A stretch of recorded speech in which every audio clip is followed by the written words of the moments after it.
है और उससे हमने कंक्लूजन बनाए थे कि कोई वैसे लिक्विड को फोर्स कहाँ देता है, वैसे हमेशा लिक्विड कोई लिक्विड वैसल को फोर्स कहाँ देता है, बाहर की तरफ, और लिक्विड को कहाँ देगा, लिक्विड कहाँ देगा, बाहर की तरफ।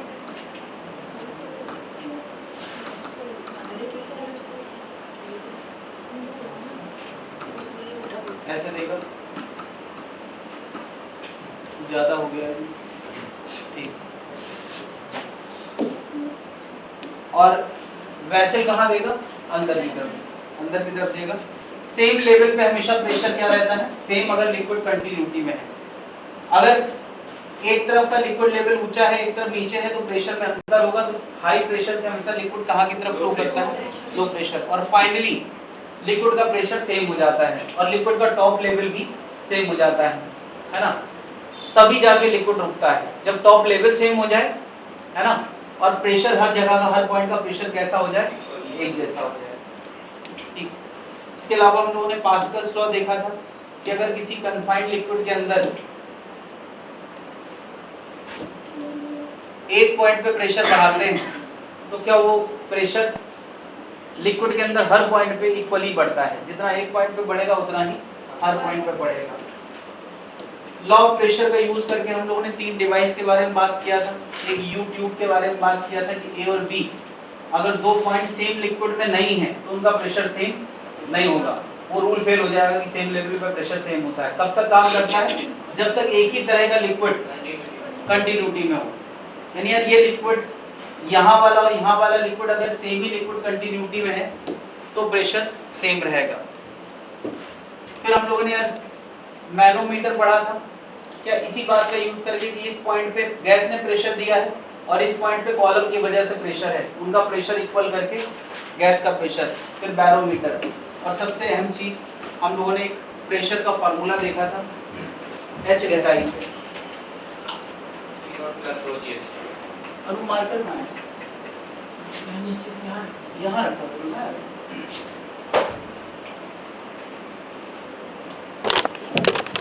कंटेनर के अंदर, यहाँ रखो। अगर हमने कॉलम ड्रॉ किया है तो ये नीचे वाली लेयर पे जो फोर्स आता है वो किसकी वजह से आता है, इस लिक्विड के वेट की वजह से। तो इन पॉइंट पे किसी भी जगह पे अगर हम प्रेशर की बात करेंगे तो प्रेशर क्या होता है, F/A। और इस F में क्या क्या शामिल होता था, इस लिक्विड का वेट mg और साथ में एटमॉस्फेयर की वजह से मिलने वाला फोर्स कितना, P0 होता है पर यूनिट एरिया पे मिलने वाला फोर्स। तो ए एरिया पे लगने वाला कितना होता था, P0A डिवाइड बाई एरिया। मास को हम क्या लिखते थे लिक्विड का, इतने कॉलम का मास, एस ऊंचाई के कॉलम का मास वो होगा डेंसिटी इंटू वॉल्यूम, और वॉल्यूम कितना, एरिया इंटू हाइट। ये डिवाइड करने के बाद P का फॉर्मूला क्या आया था, P0 plus rho G H. तो किसी भी H गहराई के किसी भी पॉइंट पे प्रेशर निकालना हो, यहाँ यहाँ यहाँ कहीं भी प्रेशर निकालना हो तो फॉर्मूला क्या है, P0 plus rho G H. ऐसा स्ट्रेट लिक्विड था ये प्रेशर निकालने का तरीका। कभी कभी लोगों के दिमाग में ये ख्याल आता है कि सर इधर अगर कोई पूछा रहा है कितना प्रेशर है, लिक्विड भरा हुआ है, तो इस पॉइंट पे प्रेशर हम बड़े आराम से निकाल सकते हैं क्योंकि H लिक्विड इसके ऊपर लदा हुआ है, तो प्रेशर कितना होगा, P0 plus rho G H.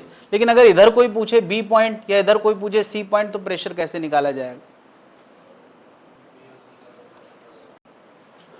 तो मुझे बताओ हम लोगों ने लॉ ऑफ प्रेशर में क्या देखा था, पहले तो बताओ। ऐसी किसी सुराही में अगर पानी या कोई और लिक्विड भरा हुआ है तो वो रुका होगा या मोशन में होगा, रुका होगा। और रुका होगा तो इन सारे पॉइंट का प्रेशर हमेशा क्या रहता है, सेम रहता है। ये लॉ ऑफ प्रेशर कहता है कि सेम लेवल पे हमेशा अगर लिक्विड कंटिन्यूटी में है। तो ये एक ही लिक्विड भरा हुआ है तो हम लिक्विड की कंटिन्यूटी से कह सकते हैं ए बी और सी का प्रेशर सेम लेवल पे है, तो पी ए और पी बी और पी सी क्या होगा, सेम होगा।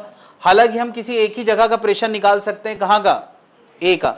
क्या बी का प्रेशर निकालने के लिए हमें इस पॉइंट का प्रेशर नहीं पता है तो यहां हम कॉलम वाला कॉन्सेप्ट नहीं लगा सकते हैं। लेकिन ए का प्रेशर निकालने के लिए हमें टॉप प्रेशर, एटमॉस्फेयर प्रेशर पता होता है और H ऊंचाई के लिक्विड लदे होने की वजह से कितना और बढ़ जाएगा, रो जी एच। तो ए का प्रेशर कितना आएगा,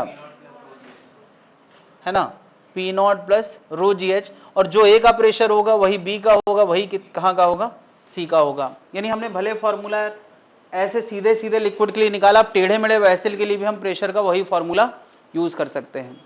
बात क्लियर है?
तो अभी यार मैंने यहाँ पे एक न्यूमेरिकल दिया है। ये एक क्यूबिकल टाइप का, क्यूबॉइड टाइप का वैसल है जिसकी लंबाई 5 मीटर, अंदर वाली चौड़ाई 4 मीटर है और ऊंचाई कितनी है, 10 मीटर। इसके अलावा एटमॉस्फेरिक प्रेशर एग्जिस्ट करता है यहाँ पर, जिसकी वैल्यू तुम्हें सबको पता है कितना होता है, 10⁵ पास्कल। ठीक है, ये एटमॉस्फेरिक प्रेशर कितना दिया है, 10⁵ पास्कल। क्वेश्चन पूछा है बॉटम बेस पे हमें प्रेशर बताना है और बॉटम बेस पे फोर्स बताना है। ठीक है, इसके अलावा मैं अभी एक और क्वेश्चन पूछने वाला हूं।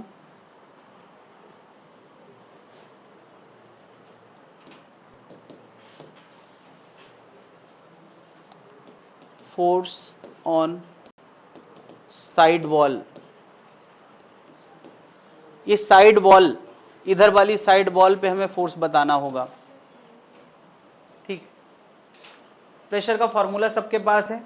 क्वेश्चन में कहा गया यार बेस पे कितना प्रेशर लगेगा। ये मैंने इसका साइड व्यू बनाया है, ये टिल्टेड व्यू बनाया है। इसी कंटेनर को मैंने ऐसे साइड वाइज दिखाया है। एक साइड 5 मीटर है, अंदर वाली गहराई 4 मीटर है और ऊंचाई कितनी है, 10 मीटर है। तो पहला क्वेश्चन पूछा है बॉटम पे प्रेशर कितना होगा। क्वेश्चन नोट करें, सॉल्व करने की कोशिश करें।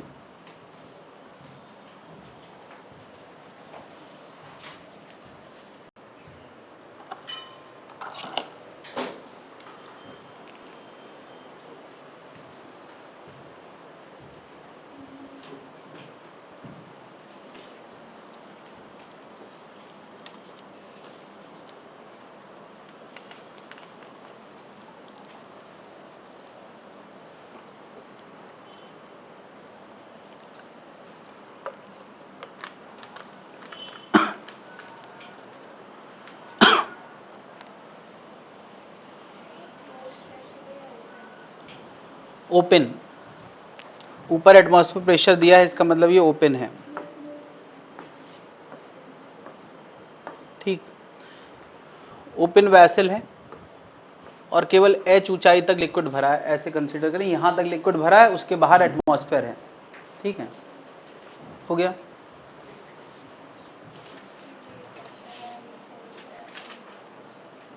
ये साइड वाला है, साइड वाला कैसे निकाला है,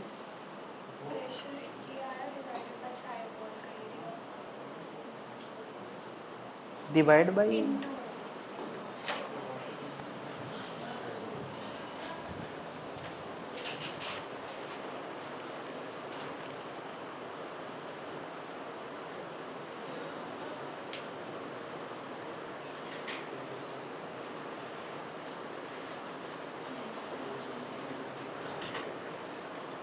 कुछ वैल्यू वैल्यू डालो उसमें।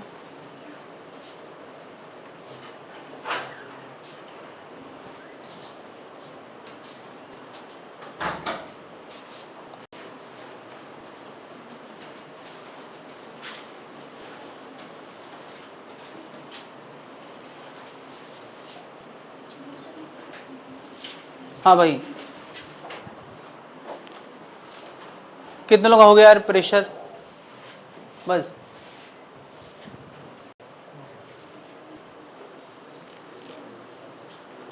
रो होता है वाटर की डेंसिटी। अच्छा ये मैंने बताया नहीं कि ये वाटर है, ये वाटर है तो इसकी डेंसिटी कितनी होगी? 10⁻³ किलोग्राम पर मीटर क्यूब। ठीक है, रो रख के प्रेशर का पहला क्वेश्चन प्रेशर का है। प्रेशर का फॉर्मूला क्या है? P0 plus rho G H. P0 है 10⁵, तो ये कितना आ गया? 10⁵ प्लस 10⁵, 2 इंटू 10⁵ पास्कल। कितने लोग का हो गया यार? कोई दिक्कत है? फॉर्मूला लगाना था बस प्रेशर का एच गहराई पे। अच्छा प्रेशर क्या होता है? यूनिट एरिया पे लगने वाला फोर्स। तो इसके बेस के यूनिट एरिया में ये फोर्स लग रहा होगा। अच्छा हर जगह एक जैसा लग रहा होगा या अलग अलग? भाई हर पॉइंट बराबर गहराई पे है तो एक जैसा प्रेशर लग रहा होगा। तो बता यार फोर्स कैसे निकालेंगे? फोर्स होता है pressure into area. Pressure basically pascal का मतलब होता है न्यूटन पर मीटर स्क्वायर, यानी पर मीटर स्क्वायर का फोर्स ये है। तो ए एरिया का फोर्स क्या होगा? जब भी पर की डेफिनेशन आती है फिजिक्स में तो मल्टीप्लाई का फॉर्मूला जरूर आता है। तो यार न्यूटन पर मीटर स्क्वायर, इतना पर मीटर स्क्वायर पे फोर्स लग रहा है तो कितने मीटर स्क्वायर पे लाना है? नीचे का एरिया कितना होगा? 5 इंटू 4 यानी 20 मीटर स्क्वायर। तो ये हो जाएगा 2 इंटू 10⁵ इंटू कितना? 20। तो ये कितना आ गया यार? 40 इंटू 10⁵ न्यूटन। कितना निकल लिया यार? अगला क्वेश्चन है साइड की दीवार पे कितना फोर्स लगेगा? ये कितने लोगों ने निकाला है? कैसे? एरिया कितना होगा इसका? इस दीवार का एरिया कितना होगा? 10 इंटू 4 यानी कितना? 40 मीटर स्क्वायर। तो इस एरिया में फोर्स पूछा है, प्रेशर कितना?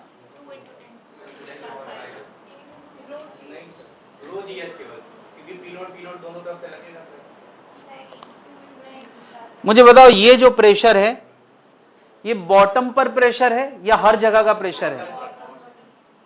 नहीं। चलो अगर मैं कहूं कि इस जगह पर प्रेशर कितना होगा, इस जगह पर, तो इस जगह पर हाइट 0 है तो यहां होगा 10⁵ पास्कल। कितना होगा? एटमॉस्फेयर प्रेशर के बराबर। और इस जगह पर प्रेशर कितना होगा? एकदम किनारे पे ये होगा 2 इंटू 10⁵। क्या हम देख चुके हैं कि प्रेशर हमेशा हर जगह लगता है? बॉटम पे नीचे की तरफ लगेगा उसके परपेंडिकुलर, और साइड पे है ना उसके परपेंडिकुलर लगेगा। तो 2 इंटू 10⁵ नीचे है या सब जगह पे है? ये बात सबको समझ में आना चाहिए कि पूरा प्रेशर जो बॉटम पे है वही साइड में होगा, बट ऊपर से नीचे तक ये प्रेशर एक जैसा होगा कि अलग अलग होगा? अलग अलग होगा। जैसे जैसे हम किसी x गहराई पे प्रेशर की बात करेंगे और x बढ़ता जाएगा वैसे वैसे प्रेशर भी बढ़ता जाएगा।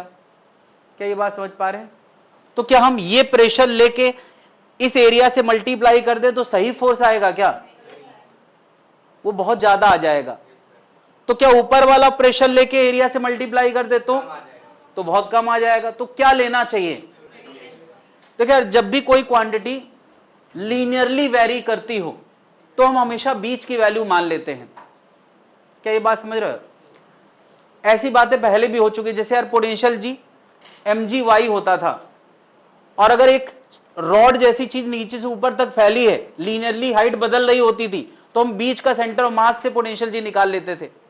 इसी तरह से क्या यहां का प्रेशर 10⁵ है, यहां 2 इंटू 10⁵ है, तो हम क्या प्रेशर पूरे वॉल पे मान सकते हैं? वैसे तो सही तरीका नहीं है, क्या मान सकते हैं? 10⁵ प्लस 2 इंटू 10⁵ का आधा, इनको जोड़ के बीच की वैल्यू निकाल लेते हैं। वो कितनी आ जाएगी? 1.5 इंटू 10⁵ पास्कल। ये एवरेज प्रेशर हमने निकाला है। और ऐसा यार हर चीज के लिए नहीं किया जा सकता है, ऐसा उसी के लिए किया जा सकता है जिसमें चीजें लीनियरली बदल रही हूं। तो क्या यहां पर चीजें लीनियरली बदल रही हैं कि नहीं? अरे भाई अगर तुम x गहराई पे प्रेशर का फॉर्मूला जानते हो तो वो क्या होता है? P0 प्लस रो जी एक्स तो क्या x जैसे जैसे बढ़ेगा तो प्रेशर भी, तो ये लीनियर वेरिएशन है, x की पावर 1 है तो लीनियर वेरिएशन हो। जब लीनियर वेरिएशन किसी चीज का हो और हमें एक वैल्यू लेना हो तो उसका बीच का वैल्यू ले लिया जाता है, और बीच की वैल्यू कितनी है, इतनी। तो बता यार फोर्स ऑन द वॉल कितना आएगा, इस दीवार पे लगने वाला फोर्स मुझे बताना था। फोर्स होता है प्रेशर इनटू एरिया, प्रेशर हमने ये निकाल लिया है और एरिया कितना है,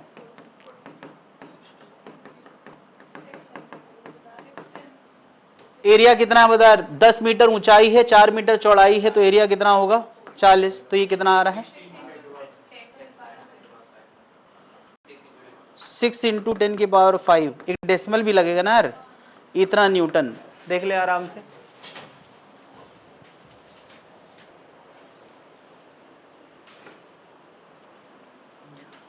इस बार तो लॉ ऑफ प्रेशर एकदम क्लियर कट मेंशन किया गया है, पहले तो लॉ ऑफ प्रेशर मेंशन भी नहीं करते थे तब भी लोग फ्लूट पढ़ते थे।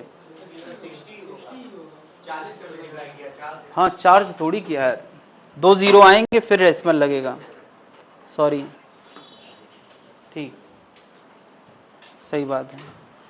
601 जेरू के बाद डेसिमल लगाओगे तो 60 आएगा।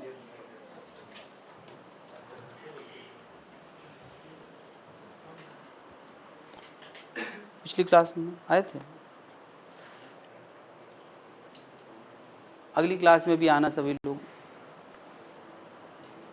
और ये वीडियो का भरोसा क्यों करने लगे तुम लोग यार, ये वीडियो मैंने कब बोला कि यार वीडियो जो है फीचर है हमारी क्लासरूम का, और जब भी तुम ना आना चाहो तो मत आना, वीडियो मिल जाएगा, ऐसा मैंने कभी कहा किसी से, किसी से। इतने समझदार मत बनो यार, क्योंकि जो रिकॉर्डिंग करने बैठा है ना यार वो कभी कभी उड़ा देता है, समझे, तो भरोसे मत रहो किसी के। वीडियो उड़ जाता है कई बार, ऑडियो गायब हो जाता है, कई बार वीडियो ही रिकॉर्ड नहीं होता है, कई बार हो जाता है ऐसा। तो वीडियो के भरोसे बिल्कुल मत रहो, ऑनलाइन के भरोसे बिल्कुल मत रहो। ऑफलाइन के लिए ज्वाइन किया, ऑफलाइन आओ। ऑनलाइन वाले तो हमारे कंपटीटर हैं, उनका तो हम बिल्कुल फेवर नहीं करते हैं। जब तक मैं ऑनलाइन में बहुत आगे नहीं बढ़ता तब तक ऑनलाइन वालों से मेरा कंपटीशन है। नोट कर लिया भाई लोग, हटा दें। अरे हो गया भाई। अच्छा इसमें कभी कभी ऐसा होता है कि क्वेश्चन में एटमॉस्फेयर प्रेशर नहीं दिया जाता है, तब क्या करोगे। तो देखा यार उसके कुछ नियम हैं, जैसे अभी बहुत ऊंचा डैम है तो इन केस ऑफ डैम हम एटमॉस्फेयर प्रेशर इग्नोर कर सकते हैं, क्योंकि डैम यार कुछ 200-300 मीटर की ऊंचाई पे होता है तो वहां, लेकिन अब कोई छोटा सा 10 सेंटीमीटर का कंटेनर है तो उसमें एटमॉस्फेयर के प्रेशर का बहुत बड़ा रोल होता है, वहां हम एटमॉस्फेयर प्रेशर इग्नोर नहीं कर सकते। या फिर क्वेश्चन में साफ साफ लिख दे कि एटमॉस्फेयर प्रेशर इग्नोर कर दिया गया है, तब हम पी नॉट को इग्नोर कर देते हैं। तो ये डिफॉल्ट है यार, ये क्वेश्चन देख के पता चलेगा कहां इग्नोर किया जा सकता है। अगर डैम का डिस्कशन है या बहुत ऊंचे समुद्र का डिस्कशन है तो वहां पे हम एटमॉस्फेयर प्रेशर इग्नोर कर सकते हैं। कोई पूछे यार 10 किलोमीटर समुद्र है, उसकी गहराई पे प्रेशर कितना होगा, तो वहां एटमॉस्फेयर प्रेशर का बहुत बड़ा रोल नहीं होता है।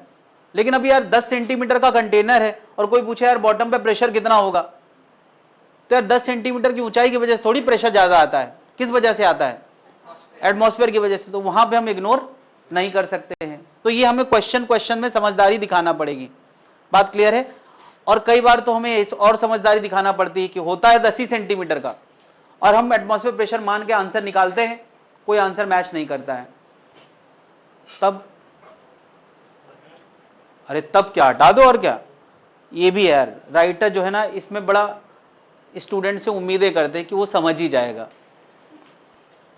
बात समझ रहा है। तो अगर आंसर मैच कर रहा है पी नॉट कंसीडर करके तो वही सही है, और पी नॉट कंसीडर हटा के अगर आंसर मैच, उससे आंसर मैच ही नहीं कर रहा है तो हम क्या कर सकते हैं और छोड़ने के अलावा। राइटर से कहेंगे तो है नहीं कि भैया तुमने गलत लिखा है, हम नहीं करेंगे। एग्जाम में यार कभी कभी ऐसा हो जाता है, बात समझ रहा है। तो उस समय हमें यह समझ में आ जाता है कि यार राइटर से क्या गलती हुई। अभी पिछली साल है, पिछली साल है, मोमेंट ऑफ इनर्शिया के फॉर्मूले में स्क्वायर लगाना भूल गए थे। ऐसा कोई फॉर्मूला था रेडियस ऑफ गायरेशन को लेके पिछली बार, हाँ अभी इसी साल। तो अब यार सब लोग समझ गए थे कि अंडर रूट लगाना, तो बहुत लोगों ने टिक कर दिया था, हालांकि मार्क्स बाद में सबको मिले थे। बट ये हो जाता है यार, छोटे मोटी गलतियों को हम इग्नोर करेंगे, हम राइटर से बड़ा बनने का प्रयास करेंगे, राइटर की बराबरी नहीं करेंगे। क्लियर है भाई लोग?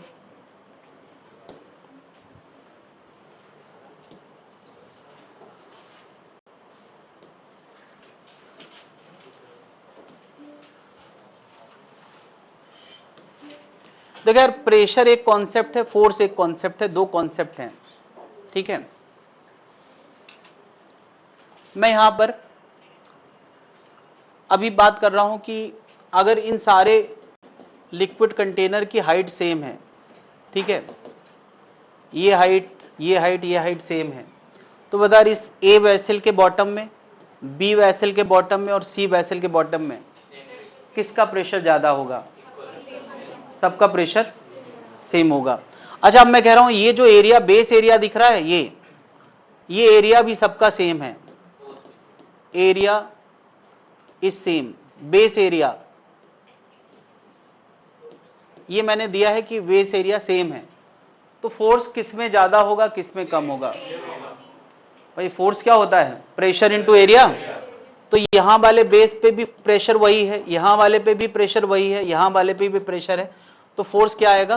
Pressure into area. तो हम कह सकते हैं यार फोर्स ए का फोर्स बी पर और फोर्स बी पे, सी पे, सब में क्या होगा? सेम। ये हम प्रेशर कॉन्सेप्ट से बड़े आराम से समझा सकते हैं। क्या कोई दिक्कत है यार? है ना? इसमें equal height of liquid is poured, बराबर हाइट लिक्विड का दिया गया है, तो बेस पे फोर्स कैसा होगा? सेम होगा।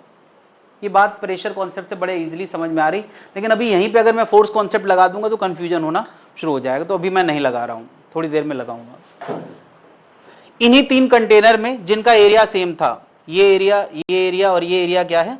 सेम है, बेस एरिया सेम है, इसमें इक्वल वाटर वॉल्यूम डाला गया है, इक्वल वाटर वॉल्यूम डाला गया है, ठीक है।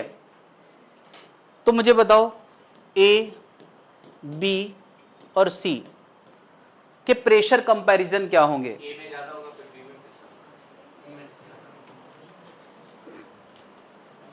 इन तीन तरह के वैसल है, एक बाहर फैलता हुआ वैसल है, शुरू में एरिया वही था, दूसरा घटता हुआ एरिया का वैसल है, और एक एकदम स्ट्रेट वैसल है। तीन तरह के वैसल हैं और तीनों में बराबर लिक्विड कंटेन किया गया है। तो किसका प्रेशर ज्यादा होगा? सबसे ज्यादा प्रेशर कहां का होगा? सी का, फिर और सबसे कम। लॉजिक क्या है? लॉजिक ये है कि यार नीचे का एरिया सबका सेम था, मैंने पहले ही कहा था यार, एरिया सबके क्या है? सेम है, बेस एरिया सेम है, ये क्वेश्चन में दिया होगा, बेस एरिया सेम है। अब मुझे बता, इसका एरिया बढ़ता हुआ है, तो इसमें जब उतना ही पानी डालोगे तो कम ऊंचाई में फिट हो जाएगा, इसमें थोड़ा ज्यादा ऊंचाई पे और इस पे बहुत ज्यादा ऊंचाई पे। क्या ये बात जनता को समझ में आ रही है कि सबसे ज्यादा ऊंचाई पानी की कहां आएगी? क्योंकि एरिया ऊपर घटता हुआ है, तो इसमें उसी वॉल्यूम पे ज्यादा ऊंचाई तक पानी आ जाएगा, क्योंकि ऊपर जगह कम है, जगह कम है तो ऊंचाई ज्यादा लेगा। तो सबसे ज्यादा ऊंचाई किसकी होगी? सी की, फिर किसकी होगी? बी की, और फिर किसकी होगी? ए की। और प्रेशर का फॉर्मूला हमने क्या पढ़ा है? P naught plus rho G H. तो जहां हाइट ज्यादा वहां प्रेशर ज्यादा। फोर्स कहां ज्यादा होगा?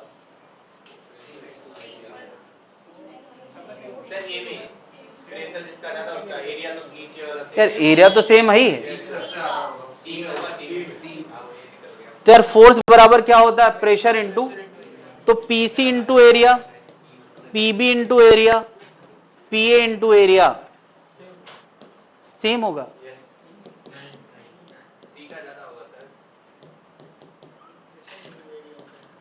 प्रेशर इंटू एरिया होता है ना,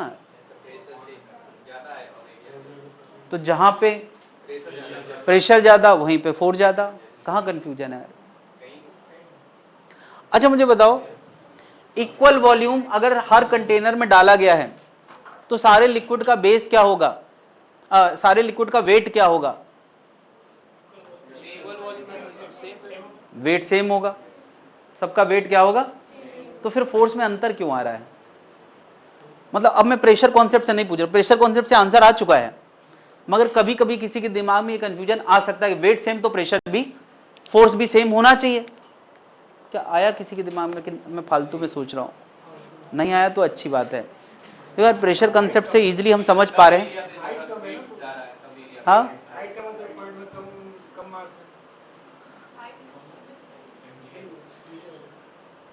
देखिए यार, अगर हम इस डिस्कशन को फोर्स कॉन्सेप्ट से करना चाहें तो ऐसा है कि हम इसकी एफबीडी बनाएं अगर, तो मैं क्या कहूंगा यार, पूरे सिस्टम को mg नीचे मिल रहा है, mg। तो बर्तन ने जो भी फोर्स ऊपर की तरफ दिया है, बर्तन ने जो भी फोर्स ऊपर की तरफ दिया है वो तीनों में एक जैसा होगा। लेकिन बर्तन ने कैसे कैसे फोर्स दिया है जरा उसका तरीका समझें। क्या यहां जो फोर्स मिलेगा उसके वेक्टर्स कुछ इस तरह से होंगे? नहीं होंगे। फोर्स हमेशा सरफेस के परपेंडिकुलर होते हैं। इसके जो वेक्टर्स होंगे वो कैसे होंगे? नहीं। और इसके जो वेक्टर्स होंगे वो कैसे होंगे?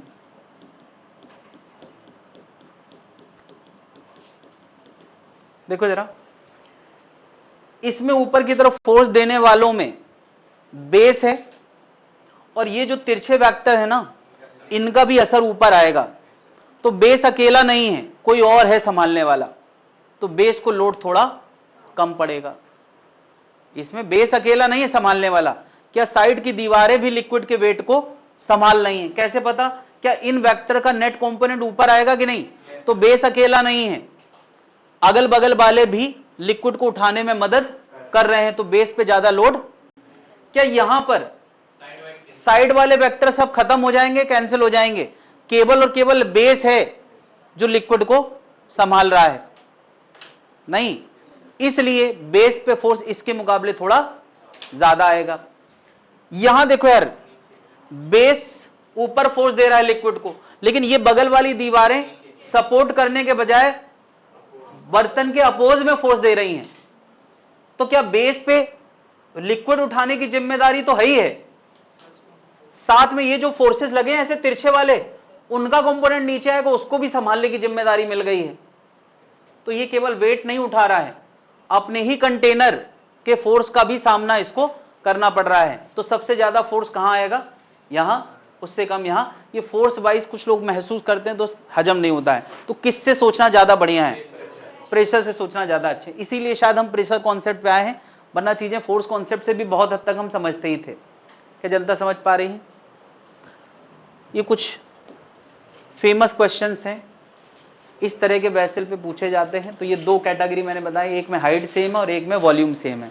हाइट सेम है, अच्छा बता, हाइट सेम है तो सबसे ज्यादा पानी किस में भरेगा?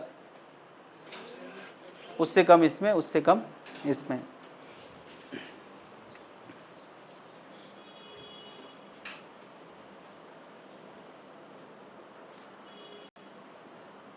तो अभी ऐसा है, मैं सोच रहा हूं पढ़ा पूरा दिया जाए, फिर लास्ट में रिवीजन के वक्त तुम लोग डिसाइड कर लेना कि किसको कितना रिवीजन करना है। सिलेबस हाथ में जरूर रखना, क्योंकि जो हेडिंग बिल्कुल मेंशन नहीं करेंगे उसके चांसेस बहुत कम होते हैं, है ना।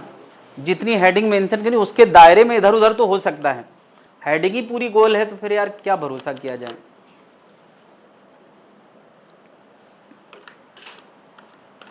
लेकिन अब ऐसा है ना, जैसे आर्किमिडीज है तो वो लॉ ऑफ प्रेशर का ही एक्सटेंडेड डिस्कशन है।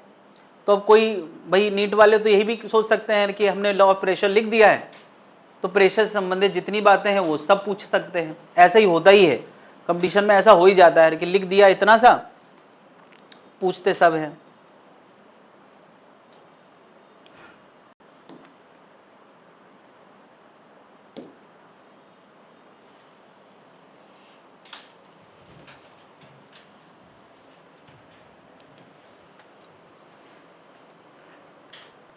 वो प्रिंट के लिए भेज दिया है, प्रिंट के लिए भेज दिया। अरे यार हमने 10 मिनट पहले इसीलिए लगाया है कि देर ना हो, बच्चों को देना है भाई। करा दिया तो बोल दो उससे 22 कितनी 24-25 कॉपी करा लें।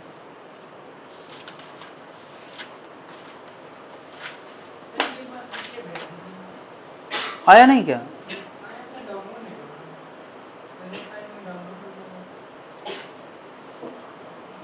ये तो एक बार फिर भेजने से क्या होगा, वही तो होगा, फिर से डाउनलोड नहीं होगा।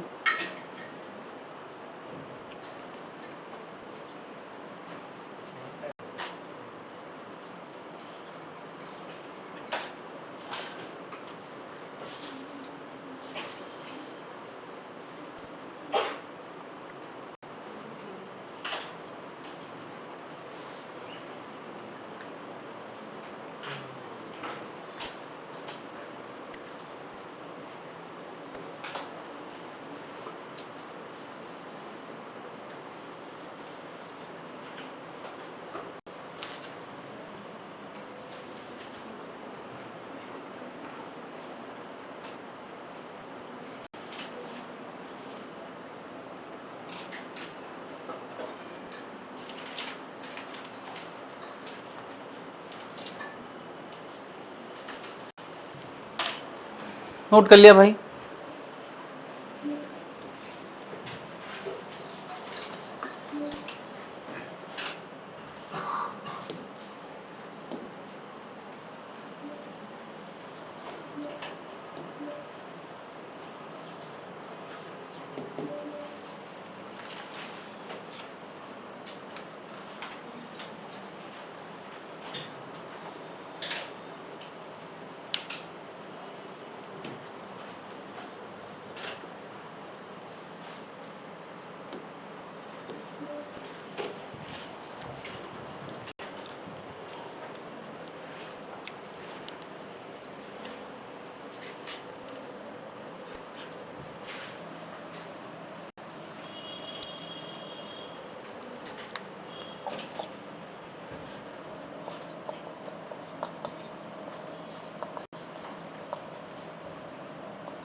एक कंटेनर जब तक केवल ग्रेविटी के इफेक्ट में रखा हुआ है तो उसकी टॉप सरफेस जी की डायरेक्शन के साथ कितने डिग्री पे होती हैं?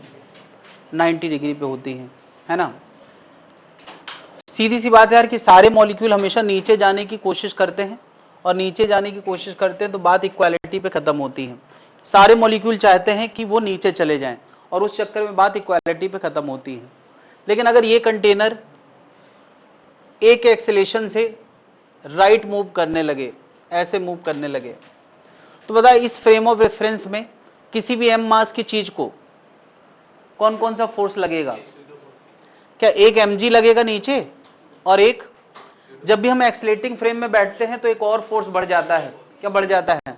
स्यूडो फोर्स, m इंटू ए का स्यूडो फोर्स बढ़ जाता है। तो यार ऐसे mg और ma के इफेक्ट में नेट फोर्स कहां लगेगा? mg इधर, ma इधर, तो नेट फोर्स कुछ ऐसे लगेगा। और किस डायरेक्शन में लगेगा, यानी पहले वाली पोजीशन से कितना टिल्ट हो जाएगा ये एंगल, और कितना लगेगा, ये दो बातें हम लोग वेक्टर सम से निकालते थे। बताओ जरा, इसका और इसका नेट कितना आएगा? दोनों 90 डिग्री पे हैं तो नेट आएगा under root ma square plus mg square. m बाहर आ जाएगा तो क्या आएगा? Under root a square plus, यानी यार इस फ्रेम ऑफ रेफरेंस में जहां g आता था पहले, यार पहले हर m मास की चीज पे mg लगा करता था। क्या इस फ्रेम ऑफ रेफरेंस में हर m मास की चीज में mg लगा करता था, और इस फ्रेम ऑफ रेफरेंस में कितना लग रहा है? m under root a square plus, तो g की जगह क्या आ गया है? Under root a square plus g square. और वो पुरानी वाली डायरेक्शन से कितना एंगल टर्न कर गया है? Tan theta. टेन थीटा क्या होता है? परपेंडिकुलर बाई बेस, तो कितना आएगा? तो टेन थीटा आएगा कितना? a बाई जी। तो यार ये दो बातें कि g की इफेक्टिव वैल्यू कितनी आई है और टेन थीटा कितना आया है। यहां थीटा क्या है? Angle by which g effective is turned. तो अब होगा क्या यार कि अगर हर m मास पे इस डायरेक्शन में फोर्स लग रहा है तो सारे मॉलिक्यूल नीचे जाने का प्रयास नहीं करेंगे, इस डायरेक्शन में जाने का प्रयास करेंगे। तो फिर बात इक्वालिटी पे खत्म होगी, यानी जिस लाइन में जाने का प्रयास कर रहे हैं उसके परपेंडिकुलर लिक्विड की सरफेस क्रिएट होगी। यानी यहां वाला लिक्विड, ये वाला लिक्विड सरफेस अपने आप को एडजस्ट करके अब ऐसे डायरेक्शन में आ जाएगा। कितना एंगल टर्न कर गया है? अच्छा, अब हम ये शो कर सकते हैं ये थीटा है तो ये कितना होगा, तो ये कितना होगा, देखो यार ये 90 माइनस थीटा है, ये 90 है, तो ये कितना आएगा। यानी कुल मिला के यार बहुत सिंपल सा नियम है कि अगर जी पहले इधर से इधर थीटा टर्न कर गया है तो सरफेस भी अपनी जगह से यार जितना जी टर्न करेगा उतना ही सरफेस टर्न करेगी। यानी पहले सरफेस जहां हुआ करती थी उस लाइन से ये कितना एंगल टर्न कर गई है, थीटा। यानी ये थीटा सरफेस का भी एंगल है और ये थीटा जी की लाइन का भी एंगल है। दोनों बातों की एक ही बात है कि जितना जी टर्न कर गया है उतना ही सरफेस टर्न कर गई है। क्या इतनी बात क्लियर है। अब इसमें यार और क्या जोड़ के पढ़ा जा सकता है, अगर कोई इस वैसल की चौड़ाई दे दे बी दे दे और पूछे बता यार पानी के दोनों तरफ वाले लेवल में कितना डिफरेंस आ गया है, ये पूछा जा सकता है। Level difference at two end, दो एंड्स के बीच में, कौन कौन से एंड्स के बीच में, इसको हम फ्रंट एंड बोल सकते हैं और इसको हम बैक एंड बोल सकते हैं। फ्रंट इस हिसाब से कि आगे एक्सेलेरेट कर रहा है तो ये फ्रंट कहलाएगा और ये बैक कहलाएगा।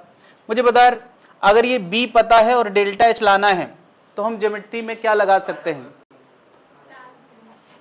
अरे देखो यार टेन थीटा बराबर क्या, डेल्टा एच बाई बी, तो डेल्टा एच बराबर क्या, बी टेन थीटा, और टेन थीटा तो हम ऑलरेडी लिख चुके हैं कितना, ए बाई जी, तो हम हाइट डिफरेंस ला सकते हैं। बात क्लियर है। टेन थीटा हमने ये इसके एक्सेलेरेशन से निकाला था, ये वो एक्सेलेरेशन है जिससे ट्रैवल कर रहा है, तो टेन थीटा ऑलरेडी पता चल चुका है। टेन थीटा रख के हम डेल्टा एच निकाल सकते हैं। वेसल की चौड़ाई हमें दी जाएगी, बी क्या है, विड्थ ऑफ वेसल, नोट कर लें।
नोट कर लिया भाई।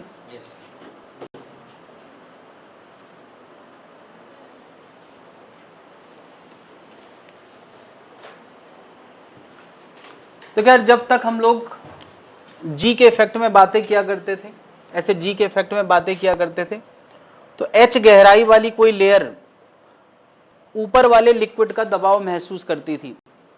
एच गहराई पे प्रेशर का फॉर्मूला हमने क्या पढ़ा है, P naught plus rho G H, है ना। और मैं कहता था यार इसके वेट की वजह से ये लिक्विड, ये जो लेयर है नीचे की, वो प्रेशर महसूस करती है। तो क्या अब यही वाला कॉन्सेप्ट हमें यहां लगाना पड़े तो जी वाली लाइन कौन सी है, क्या ये जी वाली लाइन है क्या। अब जी वाली लाइन ये लाइन है नहीं, अरे जी इफेक्टिव किस लाइन में लग रहा है? इस लाइन में। तो गहराई का मतलब अब बदल जाएगा। पहले हम कहते थे यार किसी h गहराई पे जो प्रेशर है इस लेयर का वो ज्यादा होगा, ऊपर वाली गहराई पे कम, ऊपर वाले पे और कम होगा। जैसे जैसे हम ऊपर की लेयर्स की बातें करेंगे तो प्रेशर कम होता जाएगा। अब हम ऐसे बात करेंगे यार इस लेयर का प्रेशर ज्यादा होगा, इस लेयर का थोड़ा कम होगा, इस लेयर का और कम होगा, सबसे ऊपर वाली लेयर का सबसे कम होगा, बल्कि ये एटमॉस्फेयर प्रेशर में होगी। तो बता h गहराई वाली लेयर किस प्रेशर पे होगी? इसके प्रेशर का फॉर्मूला इस केस में क्या होगा? P naught plus rho g effective into h. नहीं, पहली बात तो गहराई का मतलब बदल गया है। पहले गहराई जी के लॉन्ग होती थी, अब कहां होगी? जी इफेक्टिव के लॉन्ग। और जी इफेक्टिव की जगह क्या लिखा जाएगा? अंडर रूट ए स्क्वायर प्लस जी स्क्वायर। अगर ये बात सबको समझ में आ रही है तो मुझे बताएं, मैं कुछ पॉइंट बना रहा हूं, एक मैंने P पॉइंट बनाया है, एक Q पॉइंट बनाया है, एक R पॉइंट बनाया है। ये तिरछी गहराई है G के लॉन्ग, सबकी गहराई सेम है। तो क्या हम लिख सकते हैं इस पॉइंट का प्रेशर, चलो MN M पॉइंट का प्रेशर, N पॉइंट का प्रेशर और R पॉइंट का प्रेशर सेम होगा कि अलग अलग? यानी जो लॉ ऑफ प्रेशर पहले हम ग्रेविटी के इफेक्ट में किया करते थे, अब वो सारे नियम इसके लिए बदल जाएंगे। M का, N का और R का सब जगह प्रेशर क्या होगा? लेकिन अगर मैं यहां पे 3 पॉइंट ऐसे बना दूं A, B और C, क्या A, B और C सेम लेवल पे हैं? तो तीनों के प्रेशर सेम होंगे या अलग अलग होंगे? अलग अलग होंगे। क्यों? क्योंकि अब G के हिसाब से लेवल थोड़ी तय होगा, अब किसके हिसाब से होगा? G effective. तो G इफेक्टिव वाली लाइन के हिसाब से अगर हम देखें तो सबसे कम गहराई पे कौन है? अरे G इफेक्टिव वाली लाइन ये है, तो इस लाइन में सबसे ज्यादा गहराई पे कौन है? C। उससे कम? उससे कम। यानी हम लिख सकते हैं C का प्रेशर सबसे ज्यादा होगा, B का सबसे कम होगा और A का सबसे कम होगा। नहीं, और यहां M का प्रेशर, N का प्रेशर और R का प्रेशर सेम। यानी अब सेम प्रेशर वाली बात पहले से अलग हो चुकी है। जब सब कुछ अलग हो गया है तो सेम प्रेशर वाली बात भी अलग हो जाएगी। बात समझ रहे हैं? C क्यों ज्यादा गहराई पे है? क्योंकि यहां से यहां तक की दूरी ज्यादा होगी, B की यहां से यहां तक की दूरी कम होगी और A की दूरी सबसे कम होगी। तो सबसे ज्यादा प्रेशर कहां होगा? C पे, फिर कहां होगा? B पे, फिर कहां होगा? A पे। क्या ये बात समझ पा रहे हैं? कोई दिक्कत है?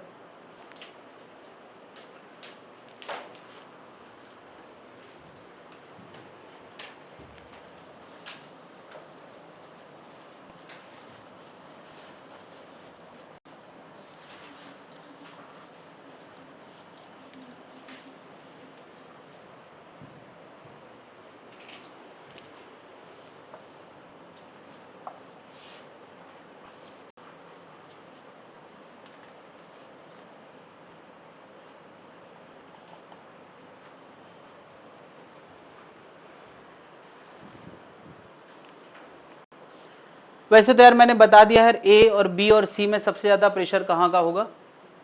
C का। और वजह क्या है? C के ऊपर ये तिरछी गहराई ज्यादा है, A के ऊपर ये तिरछी गहराई कम है और B के ऊपर ये तिरछी गहराई उससे भी कम है। ये लॉजिक है यार। C के लॉन्ग गहराई ज्यादा है, B के लॉन्ग गहराई कम है और A के लॉन्ग वो गहराई और कम है। तो ये गहराई से हम बता सकते हैं कहाँ का प्रेशर ज्यादा होगा, कहाँ का प्रेशर कम होगा। एक और तरीका है, हमें A और C का प्रेशर ना सिर्फ कम ज्यादा बता सकते बल्कि ये भी बता सकते हैं कि कितना होगा। A का प्रेशर देने के दो तरीके हैं। एक तो तिरछी हाइट पता हो तो हम A का प्रेशर बता सकते हैं। कैसे? ये A पॉइंट कहीं भी पॉइंट हो सकता है, मान लिया मैंने यहां बना दिया है, तो ये वाली हाइट अगर हमें पता हो तो हम प्रेशर बता सकते हैं। लेकिन एक और तरीका है A का प्रेशर बताने का, सीधी वाली हाइट पता हो तो भी हम प्रेशर बता सकते हैं। क्या बता यार, सीधी वाली हाइट में प्रेशर बताने का कॉलम कॉन्सेप्ट याद है यार? हम कैसे बताते थे यार? हम कहते थे यार इस कॉलम का जो वेट है ना, वो फोर्स यहां पर प्रेशर क्रिएट करता है। तो क्या अभी जब हम इसको एक्सलेट करा रहे हैं तो इस पे mg लग रहा है या लगना बंद हो गया है? mg लग रहा है, एडिशनल फोर्स आ गया है। तो क्या अभी भी मैं ए का प्रेशर सीधी वाली हाइट से P naught plus rho G H लिख सकता हूं, इसमें कोई गलती नहीं है। लेकिन अब हम एक और कॉलम कॉन्सेप्ट यहां लगा सकते हैं। देखो जरा, ये जी वाली गहराई है, क्योंकि mg नीचे ले जाना चाहता है हर मास को, नहीं, इसको मैं कहता हूं mg वाली गहराई। अच्छा, इस कॉलम पे भी एक फोर्स लग रहा है। बता यार, कोई भी चीज अगर एक एक्सेलरेशन से चल रही होती है तो हम एक स्यूडो फोर्स की बात करते हैं कि नहीं? यार ये mg वाली गहराई है और ये लाइन ma वाली गहराई है। कौन वाली है? ma वाली। ma स्यूडो फोर्स होता है कि नहीं? तो जब mg की गहराई में चलते तो प्रेशर का फॉर्मूला था P naught plus P not top pressure था, नहीं। अब मैं कहूं यार C का प्रेशर कितना होगा, तो C का प्रेशर इस ma फोर्स की वजह से आया है, तो सेम लॉजिक लगाओ। C का प्रेशर होगा A का प्रेशर प्लस रो A और ये दूरी, नहीं समझ पा रहे हैं इसको, मैंने लिखा रो ए एल, जैसे रो जी एच होता था जी वाली गहराई में, ये क्या है ए वाली गहराई, तो कितना होगा रो ए एल। हेलो, शाम को जाएंगे, बता दिया था हमने वार्डन को।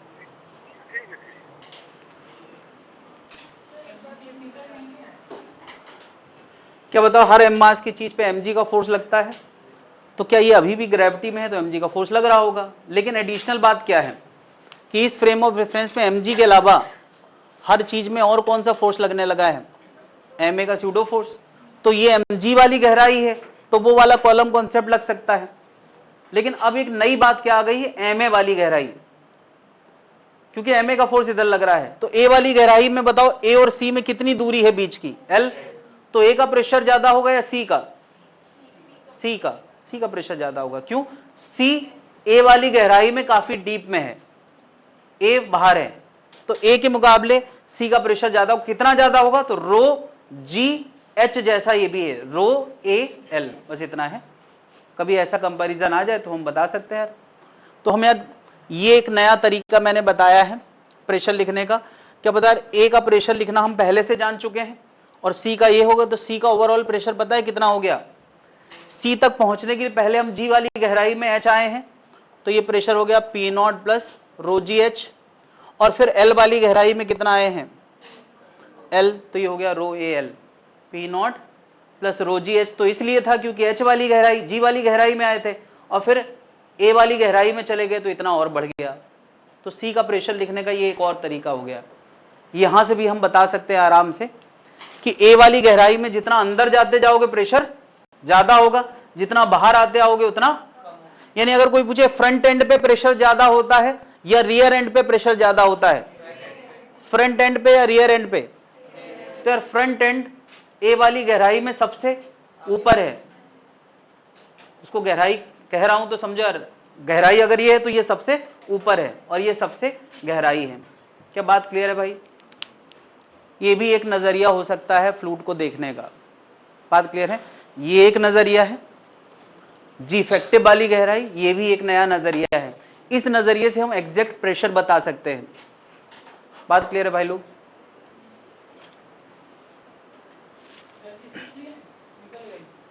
हाँ हाँ जाओ, लेकिन बदले को कैसे?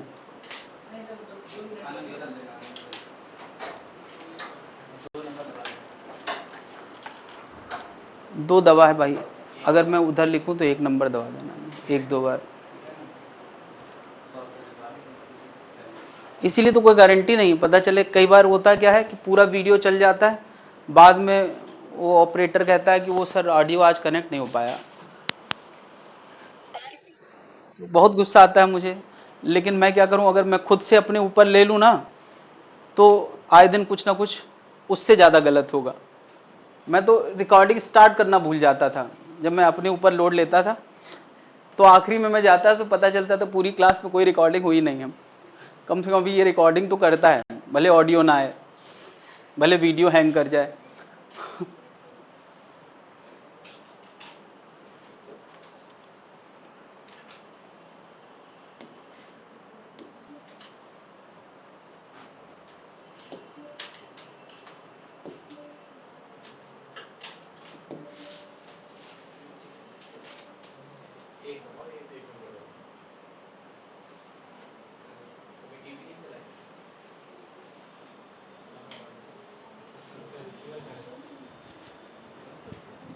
अभी नहीं यार, हो सकता है वहां पढ़ाए ना अभी।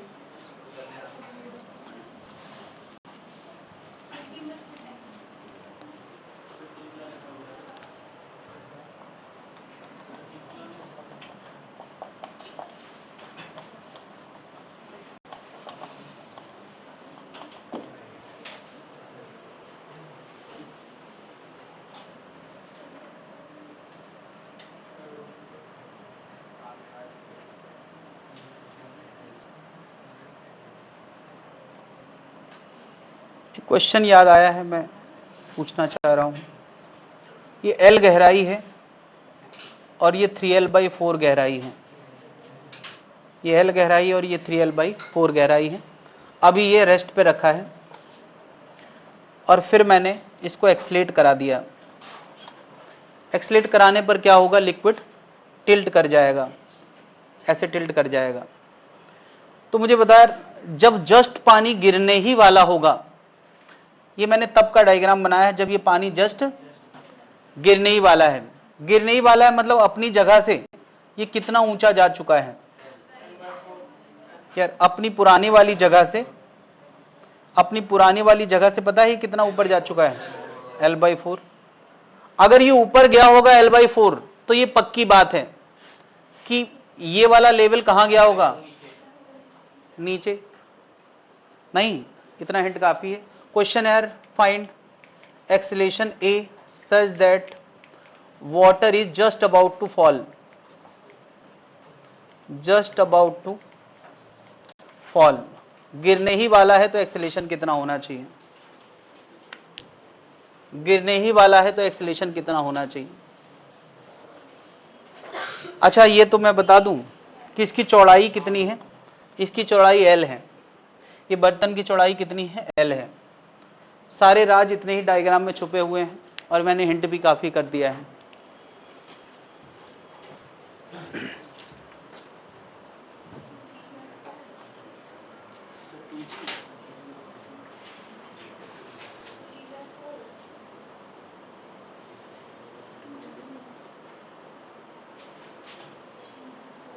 फील करके कोई मैथ्स दिखाओ।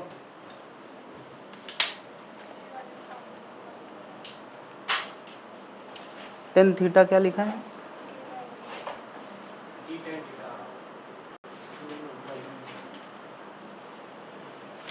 नहीं अभी तो सही नहीं है।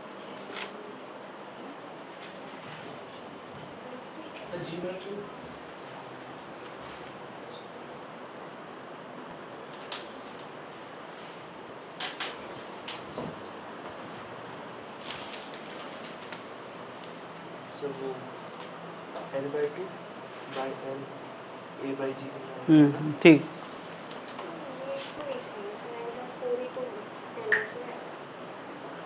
और बेस कितना है, अगर तुमने L/4 लिया है तो बेस फिर L/2 लेना चाहिए था।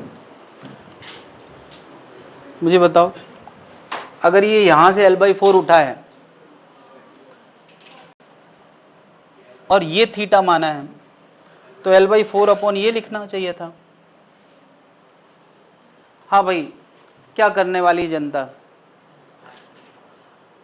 पहले तो ये बताओ यार, अगर एक एक्सेलेरेशन से कोई चले तो टेन थीटा का फॉर्मूला हमने क्या पढ़ा है, A बाई, ये फॉर्मूला हमने पढ़ा है, टेन थीटा बराबर A/G। टेन थीटा को हम ज्योमेट्री से क्या लिख सकते हैं, याद है यार, डेल्टा H बाई बेस।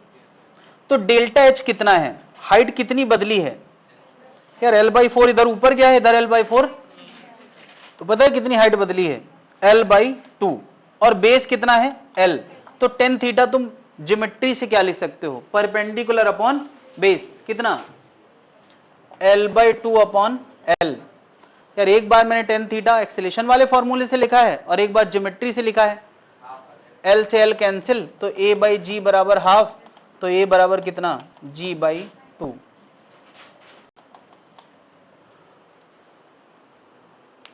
अगर राइटर को क्रिएटिविटी दिखाना होगी तो इस तरह की बातें हो सकती हैं। बोलो बेटा, कोई दिक्कत?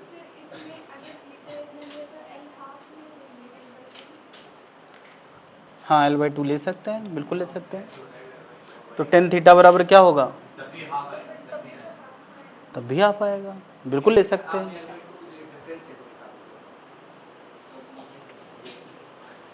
अच्छा ये बताओ, ये ऊपर उठा है, ये नीचे गया है और बीच में एक लाइन खींच दें, तो वो सेंटर से नहीं होके जाएगी। तो अगर ये L/4 है तो ये कितना होगा, L/2। तो तुम टेन थीटा ऐसे भी लिख सकते हो, L/4 अपॉन, तो आंसर अलग लिखेगा, आएगा क्या, तब भी ये 1/2 आएगा, वहां भी 1/2 आया है, देख लो आराम से, दोनों तरीकों से वही आंसर आता है। क्लियर है भाई? कोई दिक्कत है भाई लोग?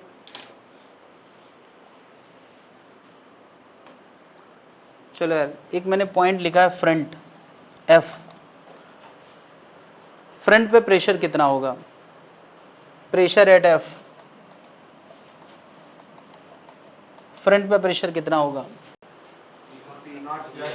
और इसका नाम रियर, प्रेशर एट R कितना होगा, प्रेशर एट R कितना होगा, फ्रंट पे प्रेशर कितना होगा और R पे कितना प्रेशर होगा, नहीं लिख पाओगे। फ्रंट पे प्रेशर कितना होगा,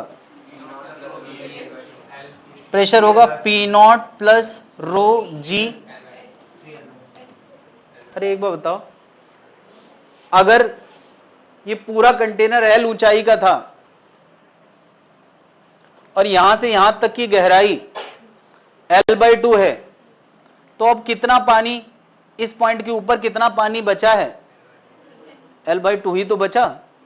यहां से ये L/2, तो बचा हुआ भी कितना होगा, ये भी L/2 होगा। अरे ये पूरा, यहां से ये पूरा L/2 है, तो बचा हुआ भी कितना होगा, L/2। तो प्रेशर कितना होगा, P0 प्लस रो जी L/2। कोई पूछे यार रियर पॉइंट का प्रेशर कितना होगा, कितना होगा, यानी जितना था फ्रंट का, ये फ्रंट का था, उसमें और क्या ऐड कर दोगे, रो G/2 L। क्या जनता समझ पा रही है इस केस में? ऐसी याद आ गया तो मैंने कहा करा दिया जाए।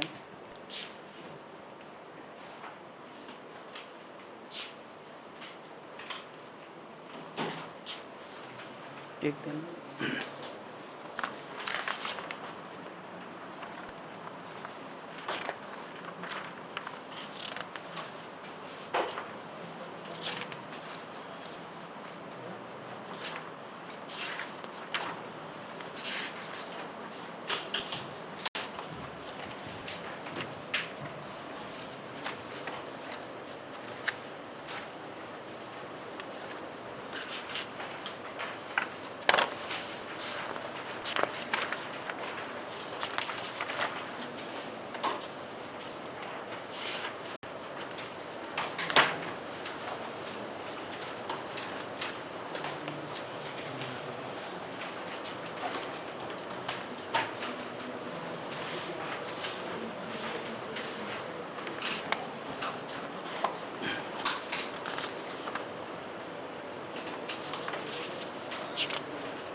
आर्किमिडीज है ये, इसको नहाने का बहुत शौक था।